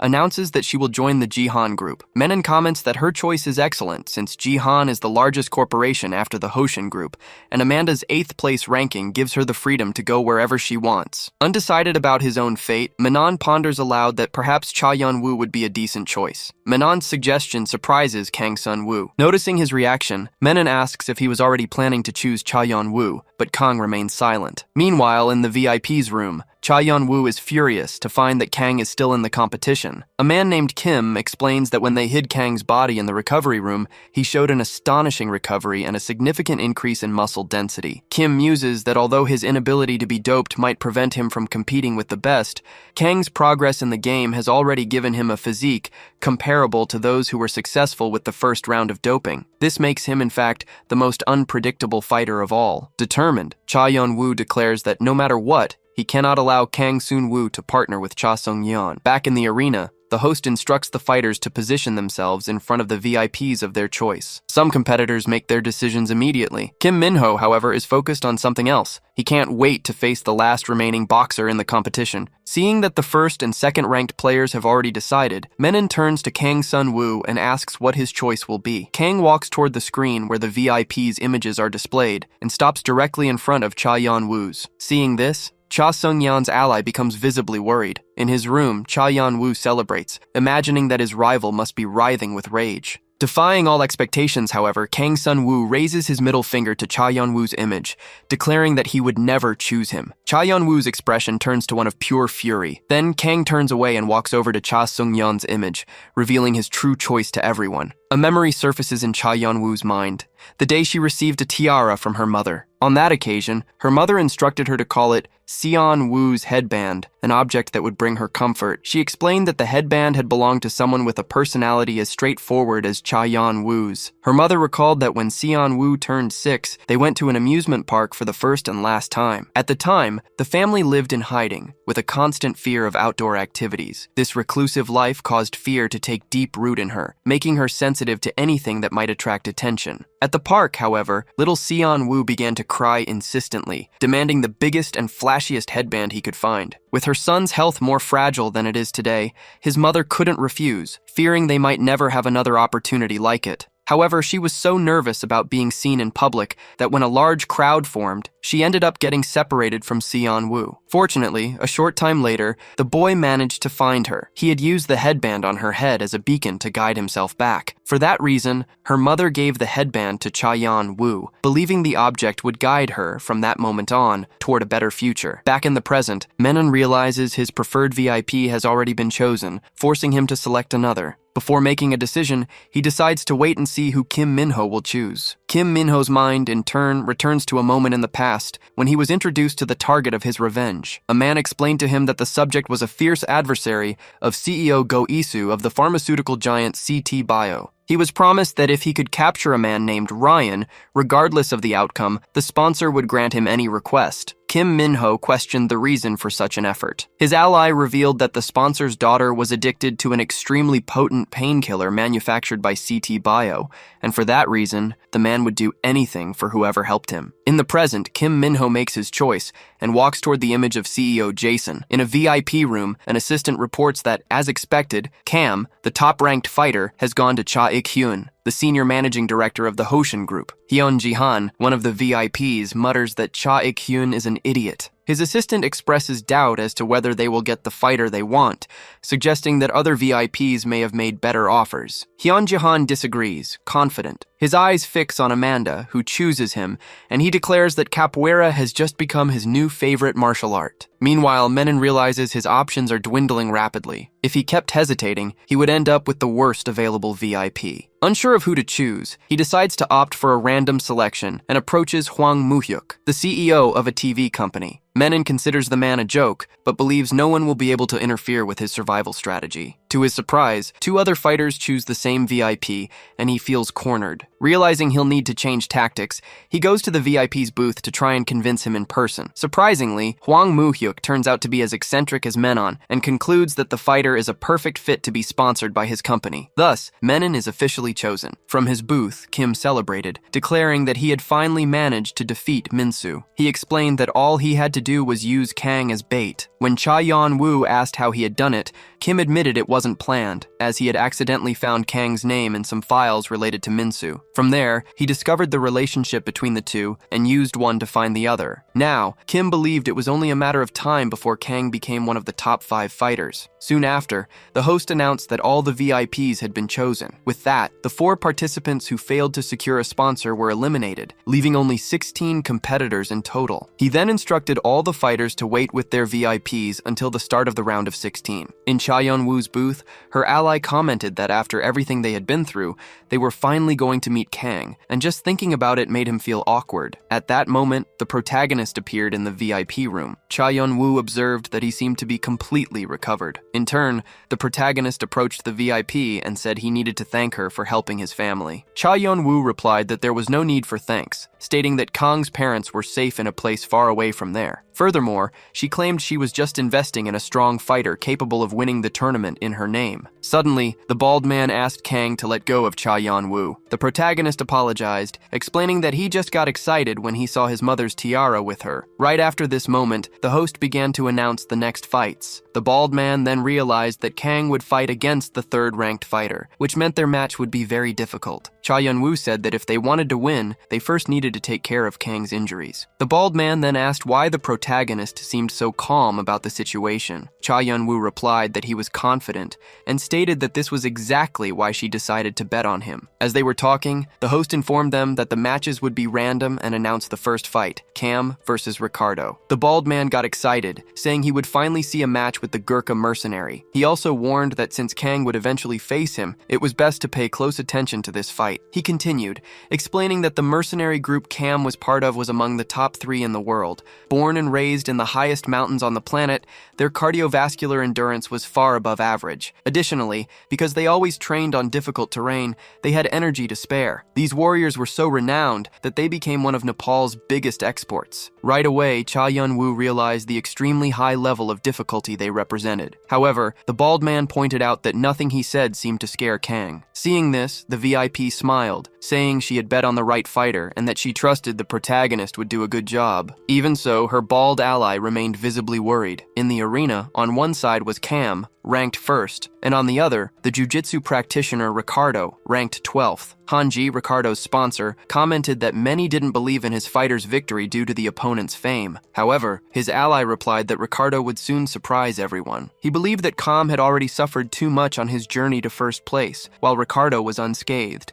unlike his previous opponents. Before the match began, the host announced they would have a second round of doping. A syringe appeared in the middle of the arena, and Ricardo was the first to grab it. Upon injecting the substance into himself, he felt the effects immediately. A nearby drone noted that Ricardo had successfully administered the dose, and the fighter himself could already feel the difference in his body. With this newfound strength, he went on the attack, forcing his opponent to react and start the fight. Feeling invincible with the sudden speed boost, Ricardo faces his opponent as if he were nothing, claiming that Kam's high ranking means nothing. He then applies a lock on Kam's arm, which impresses his sponsor, who celebrates the victory prematurely. However, this turns out to be a huge mistake, as Kam is not yet defeated. Ricardo realizes his opponent's arm is recovering, even as he squeezes with all his might. Desperate, Ricardo thinks he needs to run, but he can't do it in time and ends up being thrown violently to the ground. Watching the scene from afar, the spectators are impressed. From the impact, Ricardo can no longer get up, and to his sponsor's despair, Kam is declared the winner of the fight. The host then announces that this match gave a glimpse of what's to come, and informs them that he will administer a new amount of doping to the fighters for the upcoming matches. Shortly after, they all receive their doses. Unlike the others, however, the protagonist refuses to use the drug. Cha Yun-woo comments that it wouldn't have an effect on Kang anyway, as her fighter is strong even without using anything. Confused, Kang asks what she's talking about, but before he can hear the answer, he hears screams from the other side of the arena. Kim Min-ho used the drug and felt its immediate effect, leaving his sponsor amazed, who claims that was exactly what the boy needed to win. After that, the host announces that the next fight will be between Mikel and Ryan, the second-ranked fighter. In turn, Kim Min-ho's sponsor tells the boy to analyze this fight carefully. He explains that Ryan received enormous amounts of the drug even before entering the combat ward, which permanently affected his brain. The sensory drug he used enhanced his ability to detect enemies, but the side effects affected his other senses, causing him to feel no pain. The sponsor recalls that Minho has faced an opponent with enhanced senses before, but the VIP's ally intervenes, saying that things will be different this time, as Ryan is very different from the previous opponent. The sponsor agrees that facing Ryan will be difficult and asks what the second drug he used was. His ally reveals that Ryan also used a speed-enhancing drug, which leaves Kim Min-ho visibly stunned. Back in the arena, Ryan faces his opponent, Mikel Dambe, who has also used a speed-enhancing drug. Ryan notices that his opponent's fist is bandaged and immediately thinks that Mikel must be gathering all his strength in his right fist. He concludes that this strategy is obvious, even to someone like him. As soon as the fight begins, Mikel focuses on his sole objective, to win and save his daughter. On the other side of the arena, an eager Ryan goes on the attack, but soon notices his opponent is faster. He concludes that the drugs Mikel took are taking effect, and not only that, he also realizes the opponent is using his left hand to defend himself while shielding all his vital points. Intrigued, Ryan decides to test how fast his opponent can defend himself and unleashes a series of relentless attacks. This offensive, however, leaves him vulnerable, to the point of being hit in the eyes by Mikel. In doing so, however, Mikel gets the worst of it, as his fingers bend from the impact. Even injured, he doesn't give up on attacking, and finally uses his right arm to deliver a powerful blow. It's at this moment that he realizes he's facing someone different, as Ryan not only managed to dodge the punch, but also mimicked the attack and injured Mikel's eyes in response. With his vision impaired, Mikel is left completely defenseless, and Ryan seizes the opportunity to attack without mercy. Mikel still thinks he can't lose and tries to stand firm, but to his sponsor's despair, he can't withstand the barrage of attacks. Shortly after, the drone announces that Mikel is unable to continue, declaring Ryan the grand victor of the match. Watching all this, Kim Min-ho realizes the magnitude of the challenge ahead of him. He imagines he wouldn't have been able to dodge Mikel's blow the same way Ryan did, let alone escape the attacks to the eyes. Despite this realization, he has no intention of backing down, and concludes concludes that he will have to face Ryan at any cost. After the fight, the host announces that the next match will be between Go Gyeong-ho and Kang Sun-woo. The protagonist's sponsor was hoping he wouldn't be matched against someone using a strength drug, as she wanted Kang to win without getting hurt. However, the bald man next to her comments that most of the fighters who reach the top 16 have used these drugs, so such a confrontation was inevitable. Taking advantage of the moment, Cha Yeon-woo asks what the difference is between normal taekwondo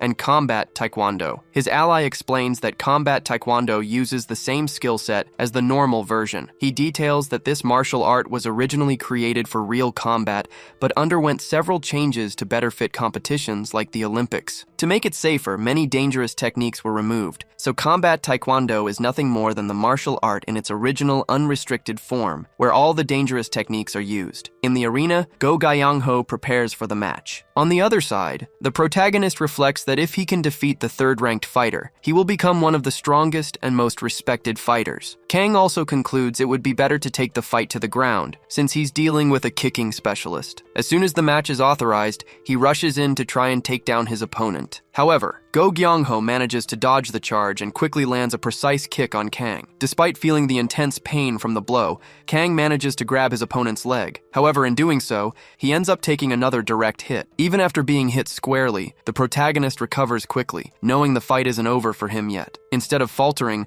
Kang surprises his opponent by counterattacking with a kick, making him wonder how he could still fight back after so many blows to the head. The protagonist continues to press with a sequence of rapid attacks until he is finally pushed to the other side of the arena. Impressed, the opponent acknowledges that Kang is, without a doubt, one of the strongest fighters there. Meanwhile, the protagonist's head was still ringing, and he was certain that one more blow would have knocked him down. Realizing he couldn't just charge forward recklessly, Kang concluded he needed to find another way to win. Remembering that Taekwondo doesn't normally allow low kicks, Kang devised a plan. On the enemy's next attack, he would aim for his lower body. With this strategy in mind, he approached his opponent, but this time with much more caution. Watching the approach, Go thought Kang was sorely mistaken if he thought he could win, as he hadn't yet used his full strength, and the fight would end as soon as he did. The moment Go threw a kick, Kang saw the perfect opportunity and tried to hit his opponent's other leg, but was caught off guard by a leg sweep. In the audience, Go's sponsor celebrated the advantage he had gained. One of Kang's allies explained that it was a leg sweep, an unusual move as it had been banned from official championships. However, since there were no such limitations in this fight,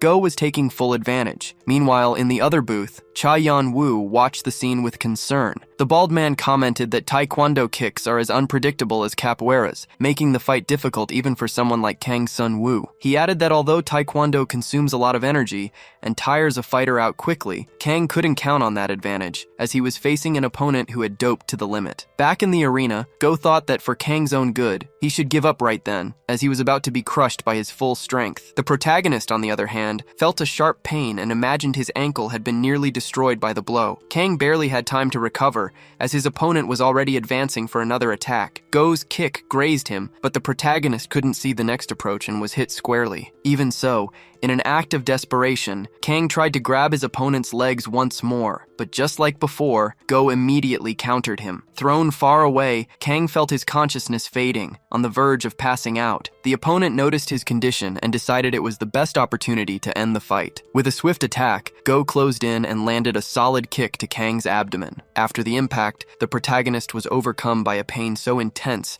it made him think this was his end. Kang reflected that in the past, he would always run away when feeling such unpleasant pain. However, he realized that if he lost now, all his effort up to that point would have been in vain. Gathering all his strength, he managed to counterattack his opponent. This blow was only enough to push Go back, who remained on his feet but felt the force of the impact. Realizing this, Go concluded that he would have no choice but to use all his strength as well. However, before he could do anything, Kang approached again. Go tried to defend himself from the charge, but was surprised when Kang bit his hand to stop him. In response, Go tried to counterattack with a kick, but the result was not what he expected. This time, Kang stood firm, managed to return the kick, and threw his opponent to the other side of the arena with the force of the impact. After getting up, Go realized there was something wrong with Kang. He noticed he was facing someone stronger than all the other monsters present and concluded he couldn't afford to save his energy. To defeat such an opponent, he would have to go all out, so Go prepared a final kick, believing it would guarantee his victory. On the other side, Kang was also preparing to attack. The two opponents struck simultaneously, perfectly, and both hit their targets. However, Go got the worst of it, feeling the impact of the attack with much more intensity. Despite being hit, Kang was still going strong. He noticed the desperation on his opponent's face and laughed at him. Immediately after, he landed a headbutt on Go, putting a definitive end to the fight. The scene shocked everyone. Kang's sponsor was startled by the brutality of the blow, and Go Gyung-ho's sponsor was also shocked by the defeat. In any case, the drone announced Kang's victory, bringing the joy the bald man so desperately needed. Not just him, but Cha Yan-woo also celebrated the result. In contrast, other VIPs didn't like what they saw at all. One of them couldn't believe that someone not using doping could defeat the third-ranked fighter. Meanwhile, the masked man analyzed Kang's behavior pattern, finding it familiar to that of the first successful transformed individual, Kang-hun Choi. The masked man concludes that Kang-hun has been hiding all this time, likely changing his name and even having a son. Faced with this possibility,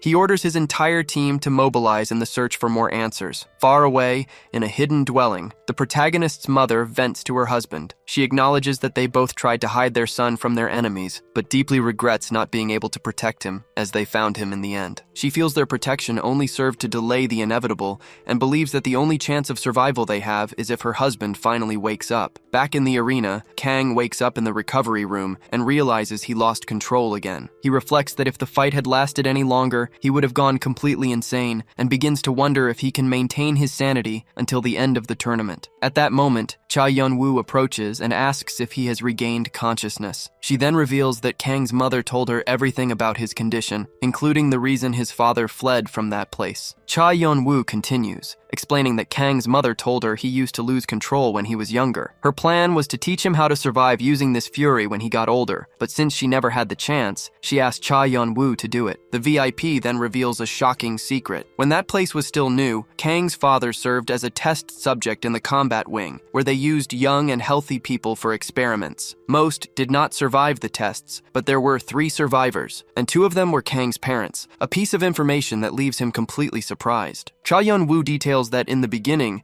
his mother had great achievements, but the side effects worsened over time. On the other hand, Kang's father gained extraordinary strength and an absolute healing power. This unique ability caught the attention of many important people, and it was because of this that he decided to flee the facility. The escape wasn't easy, as security was very tight, forcing them to wait for the right moment. During that time, Kang's father trained to maintain control even at the worst peaks of his fury, and eventually, they both managed to escape. Later, the two had Kang, and upon hearing this whole story, the protagonist finally understands why his father was so strict about using doping. Cha Yun-woo adds that Kang's father sent a message on the day of the accident. His mother believes the intention was to teach Kang how to control himself, as he realized he could no longer hide his son from their enemies. However, she also made it clear that she didn't want Kang to live in fear of his own fury. Then, Cha Yun-woo relays Kang's mother's direct advice. When the adrenaline rushes and he feels himself getting worked up, he needs to bite his own hand to hold back. The protagonist is shaken to learn everything his parents went through,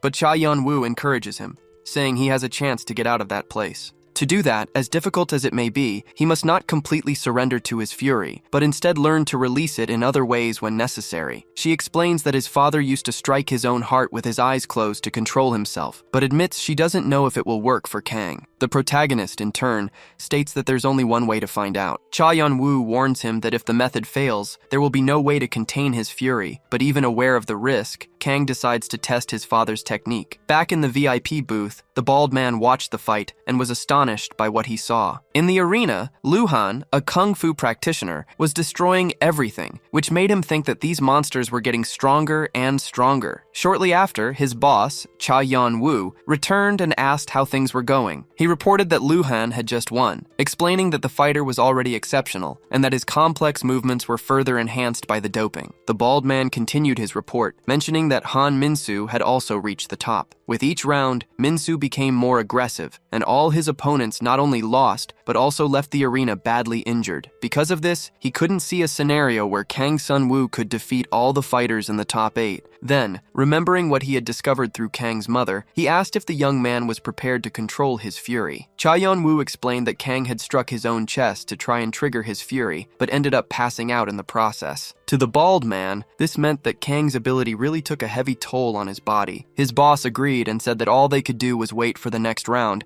as only then would they find out if Kang could use his fury to his advantage. Shortly after, the host announced that the next round would be between Lef, currently ranked 4th, and Kim Minho. Both fighters approached the arena while their sponsors waited anxiously for the match to begin. Michael Lee, Lef's sponsor, thought luck was on his side. After all, his fighter would be facing a child, which should guarantee an easy victory. Furthermore, his intention was to use Lef as a prototype to kickstart his investment in human weapons. On the other side, Jason, Kim Minho's sponsor, asked what exactly that system Lef used in combat was. His assistant explained that Lef used a martial art originating from Russia. Although it resembled Western martial arts, this technique also incorporated movements from Chinese arts, like Tai Chi. Rumor had it that scientists analyzed Chinese techniques and took the best of what they had to offer to incorporate into the Russian system. Jason didn't quite understand, but he knew one thing. Minho was facing a tough opponent, and if he got injured in this round, it would be difficult to win the next ones. In the arena, Kim Minho faced his opponent and noticed he was very relaxed, concluding that he was being underestimated. He also knew that Lef's endurance had been enhanced with doping, so if he took too long, the fight would be hard to win. Therefore, Minho decided the best way out was to end the fight with a knockout. He thought that despite facing a stronger opponent, he had speed on his side and believed that with a quick strike, his adversary wouldn't be able to dodge. However, Minho quickly realized he was wrong. Not only did he miss the punch, but he also took a counterattack. As he backed away, the young man tried to understand why he hadn't landed the blow and decided the best way to find out was to attack again. With that,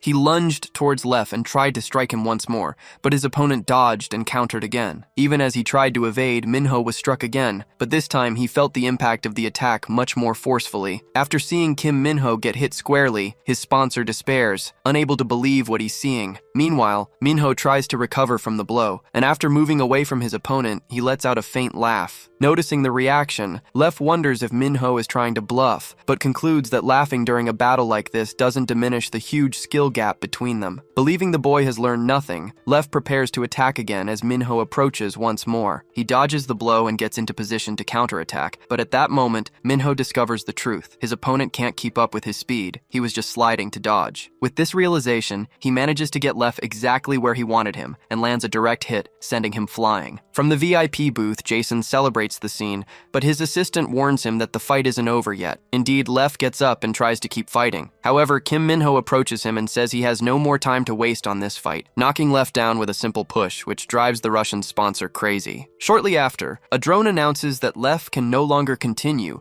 declaring Kim Minho the victor, who advances to the top 8. Jason celebrates once again, stating that he made the right choice, while his assistant believes that Minho is now ready to face Ryan. In another VIP booth, Jihan Hayan, the leader of his country's second-largest corporation, says it's his fighter's turn to show her worth. His assistant notices that his boss is more excited than usual, and Jihan Hayan justifies himself, saying he likes women with a fierce personality. The assistant then asks if he happens to be in love with Amanda. Despite acting like it, Jihan Hyun denies it and states that they have more important things to worry about, as Amanda needs to live up to her title in this match. His ally agrees, claiming that a 10-second knockout will be difficult this time, since her opponent, besides being ranked 5th, is a former assassin who used a lot of doping. Next, the host announces the fight between Tarim and Amanda. Tarim speaks up and apologizes in advance, claiming that the only way he knows how to win is to completely eliminate his opponent. Confident, Amanda says she didn't understand the statement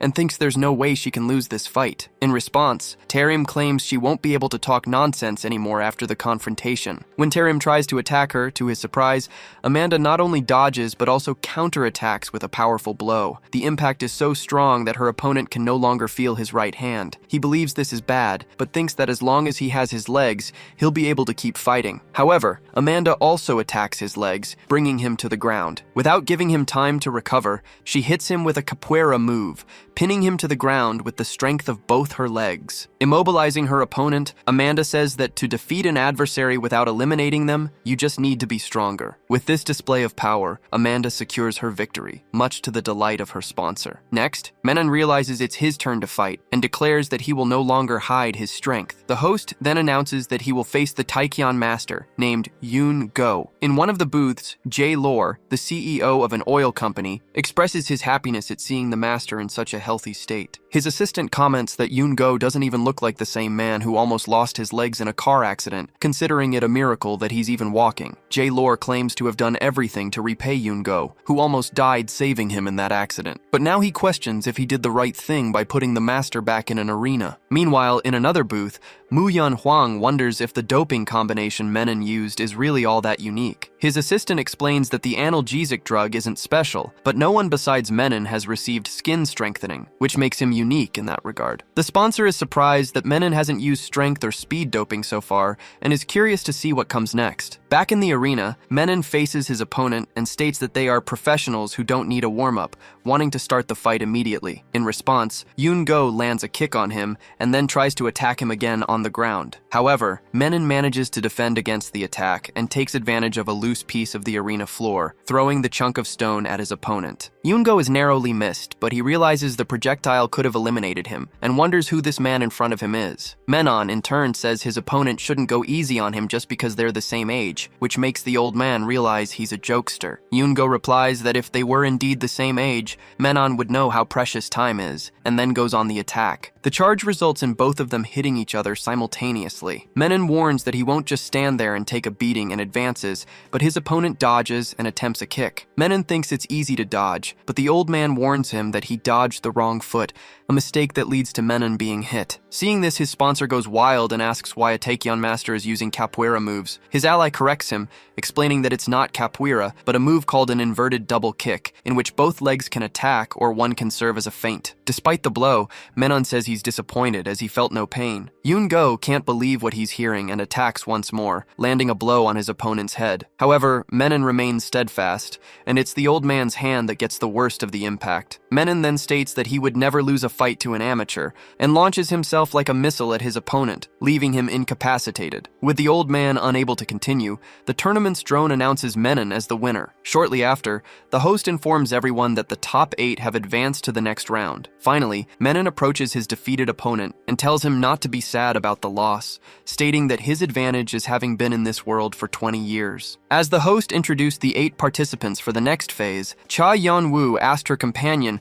who would be the best opponent for Kang in this round. The bald man replied that he had no one in mind, but began to analyze the adversaries. He noted that among them was Amanda, who defeated her opponents with a single blow, and also Kim Min-ho, the boxing genius, whose strength and speed were superhuman. Despite these talents, he considered Menon the most frightening of all, as the fighter had taken several powerful blows in his fights, but had never needed to visit the recovery room, something that couldn't be said for his opponents. At this, Cha Yeon-woo commented that the only one she hadn't seen fight yet was someone named Luhan. The bald man then stated that Luhan was, in fact, the worst possible opponent for Kang, as he was completely different from the others. He explained that Luhan's kung fu skills, combined with his strengthened body, made him seem like an alien. Furthermore, Luhan was second in the betting ranks, making him an adversary they should avoid at all costs. To the bald man's surprise, however, the host announced the very fight between Kang and Luhan. Cha Yeon-woo reacted by saying this was a stroke of luck, leaving her companion confused. She then clarified that this opponent would bring the biggest profit from the bets she had placed. Her assistant realized that the young lady was already counting on a victory, while the bald man was visibly nervous. In another VIP room, Sehun Kam, the CEO of a software company,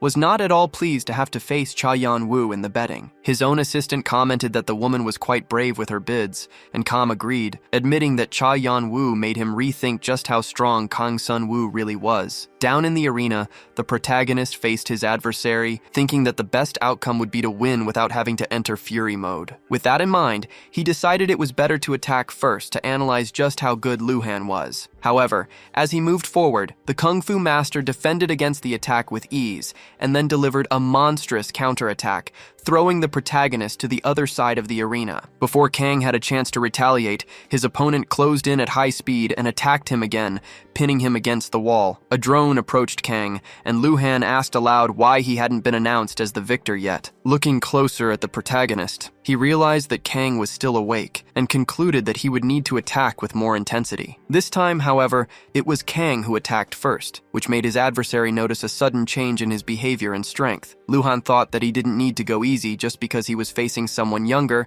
and attacked right after. However, the protagonist didn't just stand there and managed to find an opening to counterattack, landing a solid hit on his opponent. To Kang's surprise, Luhan managed to land softly on the ground, which made him wonder if his adversary was made of rubber. Luhan, in turn, thought that to defeat a beast, he would have to become a bigger beast. With that, he decided that from that moment on, he would use the tiger stance. Assuming a new stance, Luhan attacks and lands a direct hit on Kang. Caught by surprise, the protagonist thinks that he will still give his all to win. However, as he tries to attack his opponent, he realizes that Luhan not only dodges but also moves in a completely different way. Surprisingly, Kang is hit in the ear and wonders what his opponent is doing. In response, Luhan attacks intensely using the snake style, hitting the protagonist from several different directions. The bald man then reflects that Luhan traveled all over the country studying animals to imitate their styles, which makes fighting someone so well prepared extremely difficult. With this in mind, Kang decides he needs to take his opponent down. However, as he tries to do so, Luhan jumps using the monkey style and manages to counterattack with an aerial kick. Then, Luhan states that only those who follow the true form of nature understand martial arts at its peak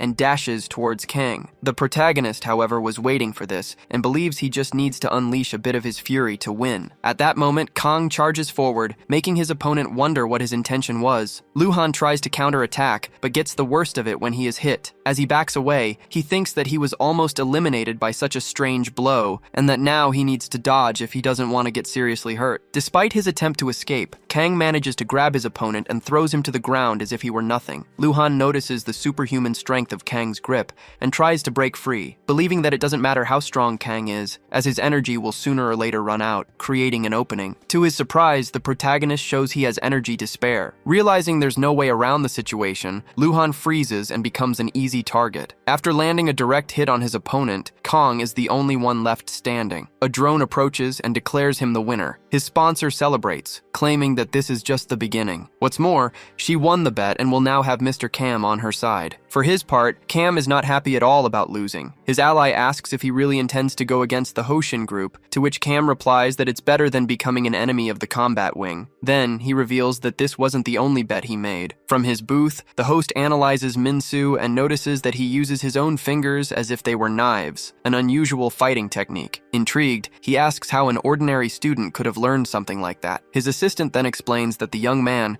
who was weak and suffered from a rare disease since childhood, had always been obsessed with strength. Unable to leave his home, he would spend sleepless nights watching MMA champions and studying their martial skills on video. Over time, just watching was no longer enough, and his desire became an obsession. He started to take an interest in weapon-based techniques, as he considered himself too weak to fight with his body alone. There was a time when Minsu locked himself in his room for days, without food or sleep, just to practice undisturbed. When he finally came out, he asked his father if someone capable of killing the strongest man in the world would be considered the truly strongest. The boy's father was terrified by the question, as he never imagined his son would become someone like that. Even so, he couldn't stop him, as this obsession was the only thing keeping him alive, a spark of hope amidst the illness. A short time later, there was no longer any need to stop him, as his son's body became so weak that he could no longer practice. It was in this moment of despair that Minsu was taken in by the ward. For the father, all that mattered was keeping his son alive, but now he sees that the boy has become an uncontrollable beast. Back in the arena, Minsu reflects that he can only fight because of the adrenaline he feels when facing an opponent, because without it, all that's left is pain. Therefore, he believes he needs to fight to completely eliminate his opponent, not just to win. With this thought, he attacks, using his fingers like blades. However, Amanda manages to defend herself with ease, though she notes the difference in her opponent's power. Minsu is in disbelief that his strike was blocked, and this brief distraction leaves him vulnerable. Amanda doesn't miss the opportunity and attacks him immediately. Minsu narrowly avoids a direct hit, but he doesn't escape unscathed, taking a grazing blow to his back. From the VIP booth, Amanda's sponsor celebrates the hit, but his assistant corrects him, saying that she missed. He explains that Amanda tried to end the fight with a knockout, but Han Minsu is still standing, something that had never happened before. This means that this time she will have a hard time winning. In the arena, Amanda has also realized her opponent's strength and noticed that despite his precise movements, he doesn't seem like a trained fighter. On the other side, Han Minsu says he is impressed that she can keep up with his pace. He confesses that he has never felt such a strong desire to eliminate someone and that he finally wants to experience that feeling. In response, Amanda strikes him hard and sends him to the ground. Minsu recovers quickly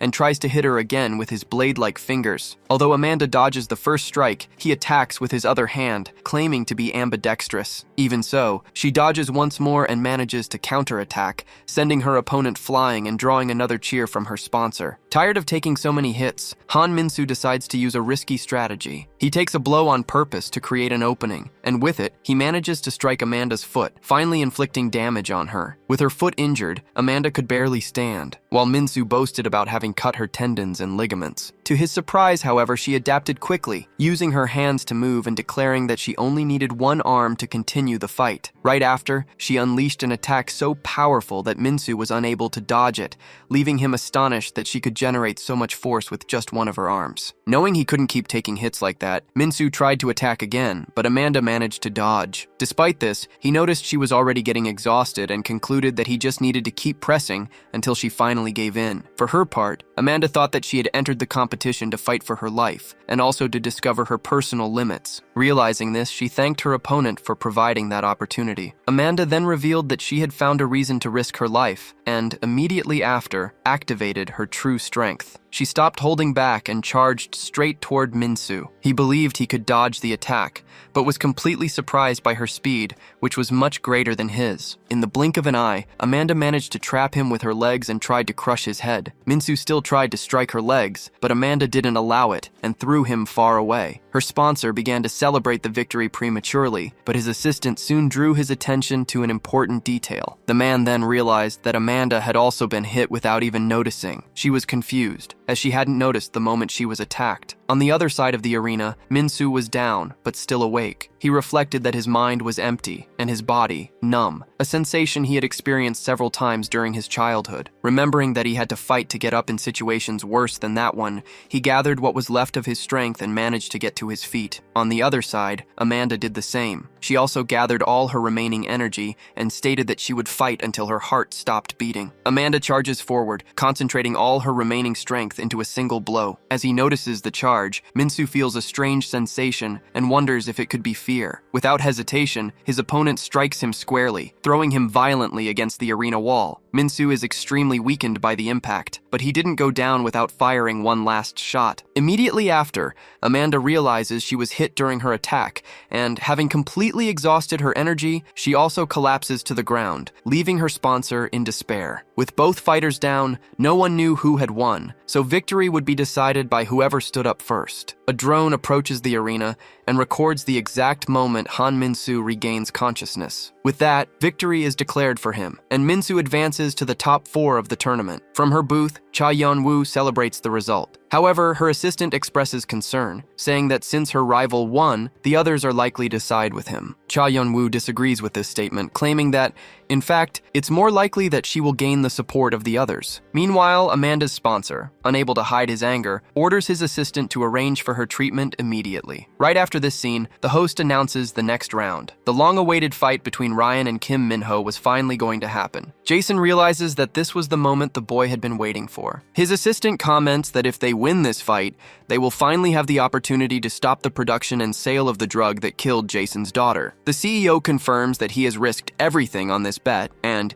if he loses, he will have to invest his entire fortune in a pharmaceutical company he despises. Even aware of the risks, he states that he has no other choice and that he needs the boy to win this fight. Now in the arena, Ryan faces his opponent and dismisses him as just another idiot boxer. He reflects that while some use science and technology, others scorn this path because they think they are superior. Ryan has come to the conclusion that if the others cannot understand the power he wields, he will have to show them firsthand, even if it means eliminating them with his own hands. Throughout his journey, he has already eliminated several opponents this way, but this has only served to increase his craving for more power. When this feeling was becoming unbearable, the opportunity to enter this tournament arose. Ryan knows that Minho is the brother of a fighter he has already eliminated, and he finds the idea of fighting him quite exciting. In turn, Kim Minho calls his opponent pathetic. He claims that even with doping, Ryan had to ambush an already injured fighter to win, so he shouldn't think he's so powerful. To finish, Minho promises that he will now show him what true strength is. Irritated by the comment,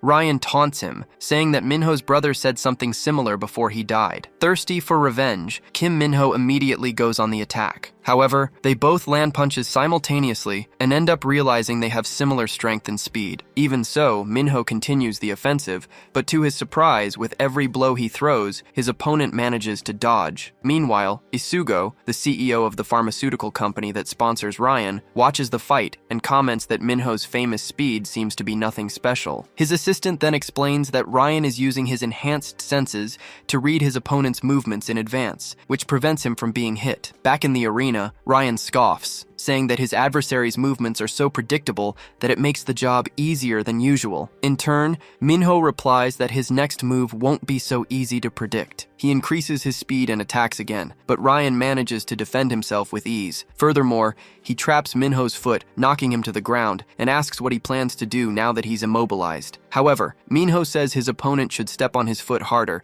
as he's just getting started. With that, he launches a counterattack that surprises his opponent. Minho moves so fast that Ryan can't predict all his movements in time. Realizing he needs to create a new opening, Ryan tries to back away to create some distance, but Minho doesn't let him get far and lands a clean punch. Ryan also manages to hit Minho, and the impact of the double blow sends them both flying back. As he recovers, Ryan taunts him again, saying that Minho is just like his brother. Minho doesn't fall for the taunt, and instead analyzes that Ryan needs to get hit in order to attack. He explains that his opponent's tactic is to let himself be attacked in order to counter, since he can't keep up with his speed. Ryan retorts, stating that speed makes no difference because his blows are heavier. Minho disagrees, claiming that his greatest weapon isn't speed but his willpower. He attacks and once again is counterattacked. However, this time, he manages to hit Ryan's eye. Next, he lands a punch on his opponent's ear. Soon, Ryan realizes he is losing his senses, which hinders his perception. Minho's next blow hits his opponent square in the nose. It becomes clear that this is all part of a plan. Previously, an ally of Minho's had warned him that Ryan had keen sight, hearing, and smell. To defeat him, Kim Minho would need to eliminate that advantage, and that's exactly what he is doing right now. With his opponent in his sights, he doesn't hold back his strength. Ryan panics as he realizes he can no longer dodge the attacks and is hit squarely, unable to counterattack this time. Ryan thinks he had the courage to do what was necessary to get stronger, so a worm like that shouldn't be able to defeat him. However, he is overcome by the feeling that, in this context, he is the real worm. After being struck, Ryan can no longer feel his own body. On the other side, Kim Minho decides there's no reason to save his energy now, as all he needs to do is hit his opponent with all his strength to make his brother proud. With that in mind, he attacks Ryan with a machine gun-like barrage of punches, to the point where his opponent begs for mercy. Everyone in the audience is shocked to witness the scene. Ryan is left completely unable to continue, and therefore the victory is given to Kim Minho. He, in turn, dedicates this victory to his brother. His ally then comments that with this result, it's possible that Kim Minho will become the strongest man alive. Meanwhile, the host appears to announce the next fight. He says this is a highly anticipated battle, as on one side we have Menon, a survivor of countless dopings, and on the other, we have Cam, the embodiment of the industry's latest enhancements. His assistant asks how long Cam has been at the facility, and the host replies that he's been there since the beginning. He mentions that 3 people survived the first tests, and Menon is one of them. In the arena, the opponents face each other. Cam comments that Menon wasn't in the championship he won,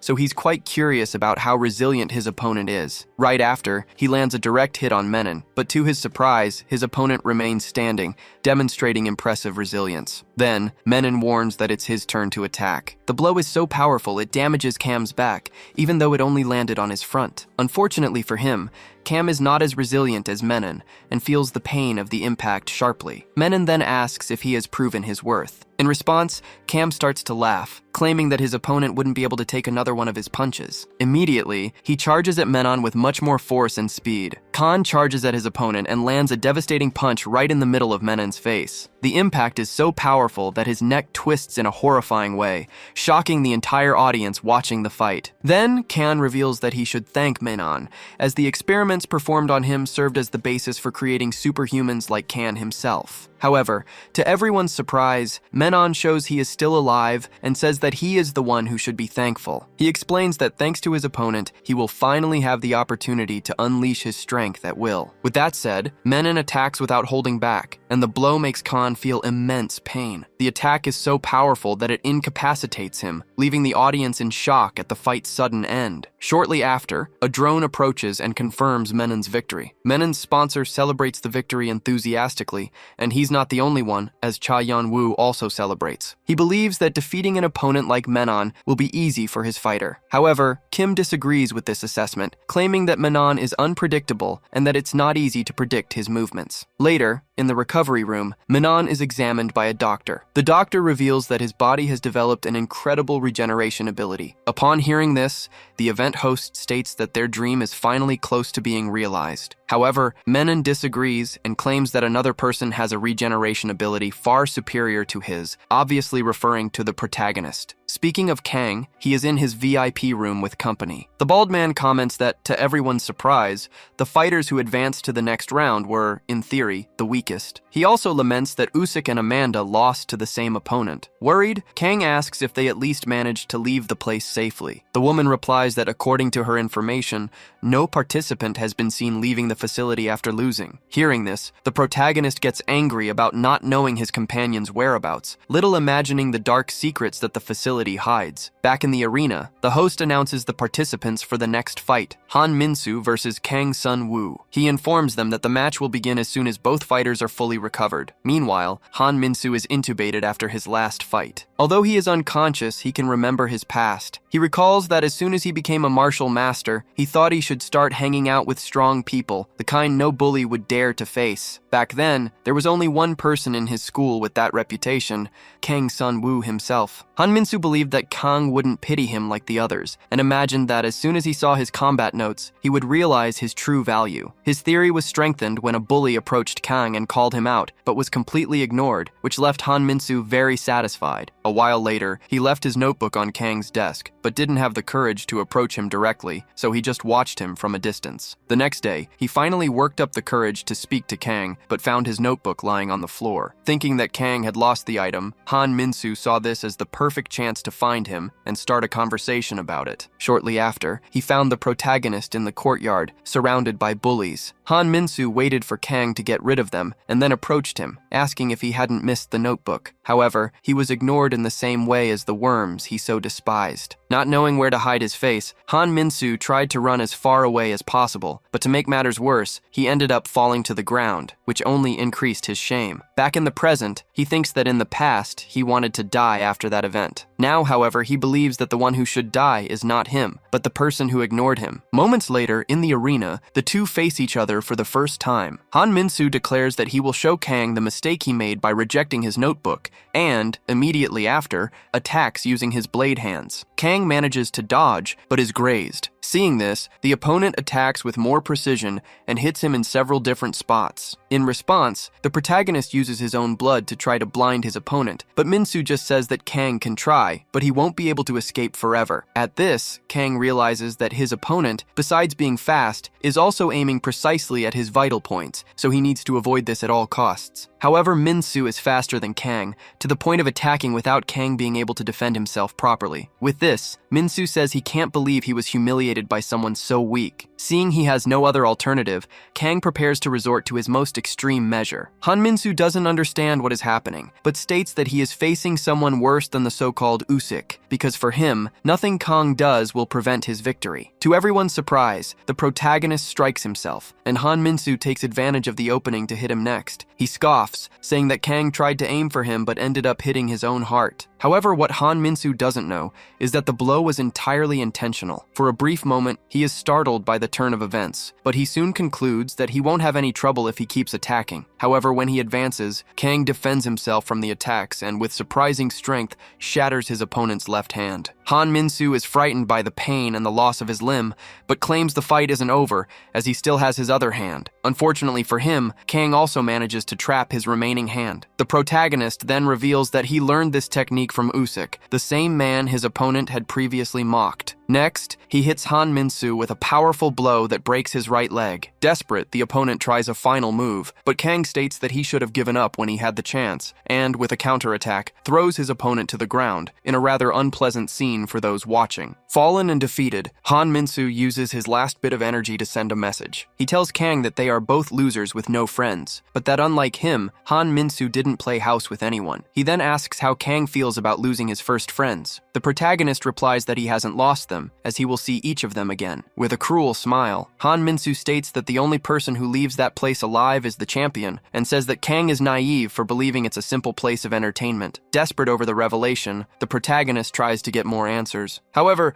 Han Min-soo just says they are lab rats before passing out completely. Shortly after, a drone approaches and declares Kang Sun-woo the winner of the fight, but for the protagonist there is no sense of victory. In any case, the host announces that the next fight will decide who will face Kang in the grand final. On one side of the ring, the speedster Kim Min-ho faces Menon, the fighter with an indestructible body. Menon, in turn, says that this fight will decide who his best opponent will be, whether Kim Min-ho or Kang Sun-woo. He then approaches his opponent, but Min-ho quickly backs away, already analyzing the situation. Right away, he realizes he's not facing a normal fighter, but a madman poisoned by so much doping. Not only that, but Min-ho has also realized that Menon is the type who is willing to eliminate an opponent if necessary. Menon declares that in this place, there is no giving up or surrendering, so one of them will have to fall. He confidently states that, unfortunately for his opponents, his body is indestructible. In response, Minho asks if his opponent is celebrating too soon, but Menon simply claims that his triumph is inevitable. Disagreeing, Kim Minho says he will prove just how wrong his opponent is,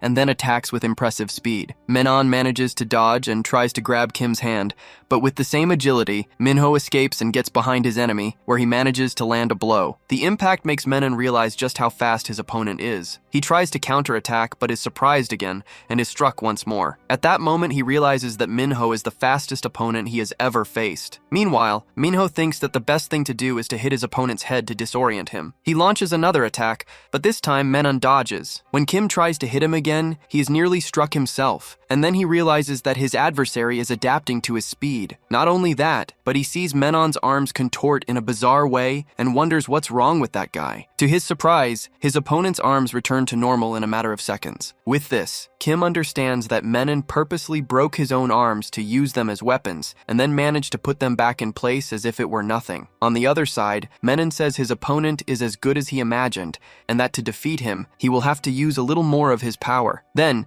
he undergoes a physical transformation, looking like a Saiyan. Seeing this, Kim concludes that he can no longer conserve energy and needs to give it his all to end the fight with his next blow. He then shoots forward like a missile and appears behind his enemy. This time, Menon isn't surprised and waits for the attack, which allows him to get close enough to strike Kim as well. They both attack simultaneously, and their blows collide. The force of the impact is so great that they are thrown in opposite directions, leaving their sponsors frightened. Moments later, Kim Minho gets up, leading Jason to think his boy has won, but his ally corrects him, saying it's not over yet. Shortly after, Menon also gets up, much to the delight of his sponsor. He approaches Kim and thanks him for all the information he learned by observing him, claiming it will be useful in creating a new human race. With that, he pushes Kim to the ground, and since he's exhausted, Kim can't get up. A drone approaches and declares Menon the winner, stating that the final will be between him and Kang Sun-woo. In the VIP booth, Cha Yun-woo reflects that the grand final has arrived and hopes Kang will focus on winning. Soon after, the protagonist approaches and asks what she knows about his friends. Cha Yun-woo explains that, like him, she doesn't know much about the place, but she is aware that there are areas not even the VIPs can access. Desperate, Kang wants to know more, but she warns him that if he dies there, he will never see his parents again. Therefore, she believes the best thing to do is to win the next fight so they can take action. Kang dislikes this option and insists, wanting to at least know if his friends are still alive. Cha Yun-woo says she will likely find out soon, as she has scheduled a meeting with other VIPs to discuss the matter. However, while she gathers the answers, Kang must focus solely on winning. Far away, in the medical wing, Menon is being examined by a doctor, who notices that his regeneration is faster than before. Just then, the host approaches and comments that the project is nearing completion, but to finish it, they still need to find Kang Sun-woo's father. At that very moment, an employee reports that they have located Kang's parents, revealing they are hiding in Cha Yun-woo's private villa. The host realizes that they were hiding right under his nose the entire time. The employee confirms that the location has been surrounded and that their teams are about about to move in. Indeed, a group of intruders breaks down the door of the house, startling Kang's mother, who is caught by surprise. As this happens, the host announces the next fight and authorizes the start of the tournament final. In the arena, the protagonist thinks that he just needs to win this last round to get what he wants. On the other side, Menon plans to draw out Kang's full potential to finally end the experiment, and to do so, he will have to eliminate his opponent. Kang questions him about what he meant by ending the experiment. Menon then reveals that, from the first time he saw him, he knew whose son he was, as he noticed that Kang had inherited his father's DNA. The protagonist doesn't understand how that would be possible, but Menon claims it was an easy task. After all, he was the one who dragged Kang's parents to that place, and that's why he knows them very well. Hearing this confession makes the protagonist lose control, which is exactly what Menon wanted from the beginning, to face Kang in his state of fury. He continues to taunt him, saying that soon Kang's parents will be brought to the arena, and he can die together with his family. Completely furious, Kang intercepts the enemy's attack with his own forehead and declares that if his opponent wants to test his true strength, he will deliver exactly what was asked for. He then lands a devastating kick on Menon's abdomen, not only knocking him down but also sinking him into the ground. The force of the impact is so great that the arena floor shatters and the host watches in shock as Menon is about to fall into the spike pit that lies just below. Despite the fall, Menon doesn't give up easily. He manages to find a way to climb back into the arena and returns to the fight at full steam, claiming that if this is all Kang has to offer, then he truly deserves to die. Next, Menon attacks using his elastic arm, and upon being hit, the protagonist is severely injured, almost losing his right arm. Seeing this, Menon states that with Kang's father available, he will no longer need the son, and with that in mind, he attacks again, hitting the protagonist squarely. The scene is quite unpleasant for Cha Yan-woo, who watches everything from a distance. Menon approaches Kang and tells him not to be sad, as he will soon meet his family in the afterlife. However,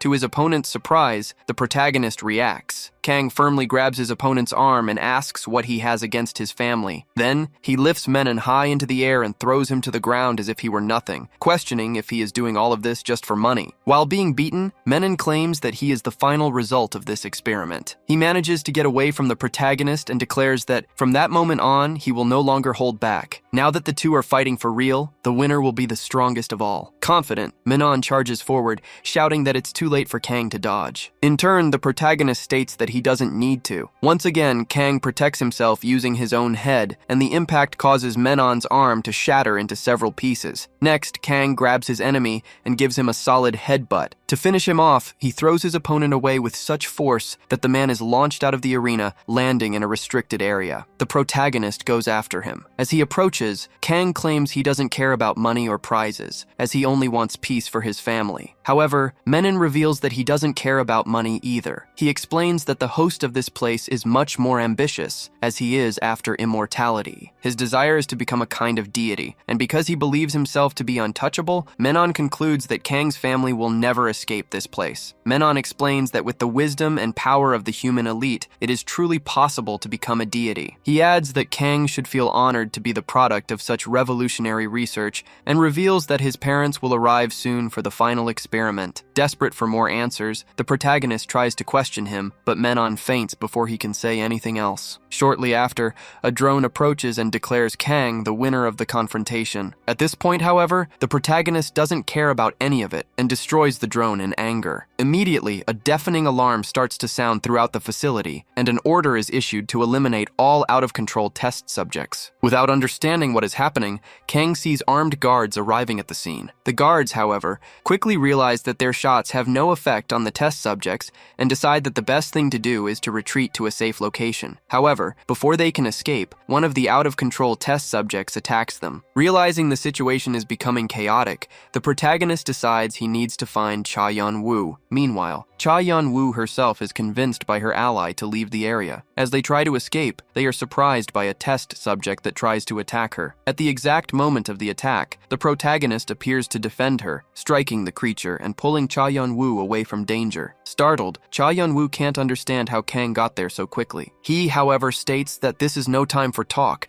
and asks her to take him to the restricted area, insisting that he won't leave the facility until he is sure his friends are safe. A while later, they reach the entrance to the area, but the bald ally says the situation is too dangerous and refuses to go on. Kang then claims that the safest place for them is by his side, so the only option is to keep moving forward. Inside the restricted wing, the other survivors are trying to escape, but Usyk, too weak, can no longer continue. It is at this moment that Kang appears and helps him up. As they try to organize their escape together, the host appears to prevent their flight, coldly declaring that his experiment is not over yet. The host threatens Kang, saying he'd better behave or all his friends will be eliminated. He then activates an emergency lock, abandoning the protagonist and the others inside the lab. However, the door doesn't close completely, and to everyone's surprise, it opens again. On the other side, they see the host get hit while trying to escape, then fall to the ground. It's at this moment that the protagonist sees his father, who declares he has come to take Kang home. Startled by a noise from the back, Kang immediately helps his friends escape, while his father closes the door as soon as everyone is out. Despite the host's protests, who claims the experiment must continue at all costs, he is left behind, alone against several furious test subjects, and the encounter is anything but pleasant for him. Shortly after, a countdown begins, accompanied by a warning that the place will explode. Sometime later, after winning bets in the combat wing and making powerful new friends, Cha Yeon-woo managed to send the two corrupt brothers to jail and put the Hoshin group back on track. Despite feeling tired from all the work, in a way, she also feels a great sense of relief at how everything turned out. Meanwhile, the protagonist is back in school and thinks that thanks to Cha Yeon-woo's help, he will finally be able to graduate. He also discovered that the effects of the doping, which his father believed had been lost, returned after he was seriously injured. After everything that happened, his father opened his own boxing gym, attracting not only new students, but also the attention of wealthy businessmen. He didn't do it alone, as he has the help of Kim Min-ho, who volunteered to teach boxing at the gym, although he still hasn't gotten used to controlling his speed in his daily life. Amanda also shows up at the gym from time to time, but not to train. Kang's father complains that because of her, his gym has trouble getting new students, as Amanda's presence attracts her biggest admirer and a horde of paparazzi. As if that weren't enough, Cha Yeon-woo also shows up at the gym, and shortly after, the protagonist himself arrives. Annoyed, Kang's father asks his son not to meet his friends at his new gym, as it disrupts the flow of students. Meanwhile, the protagonist thinks that, although his body still burns, he no longer sees himself as a monster. Far away, a mysterious being asks if the experiment was a failure. Menon replies that it wasn't, claiming that all of it was just the beginning of something much bigger.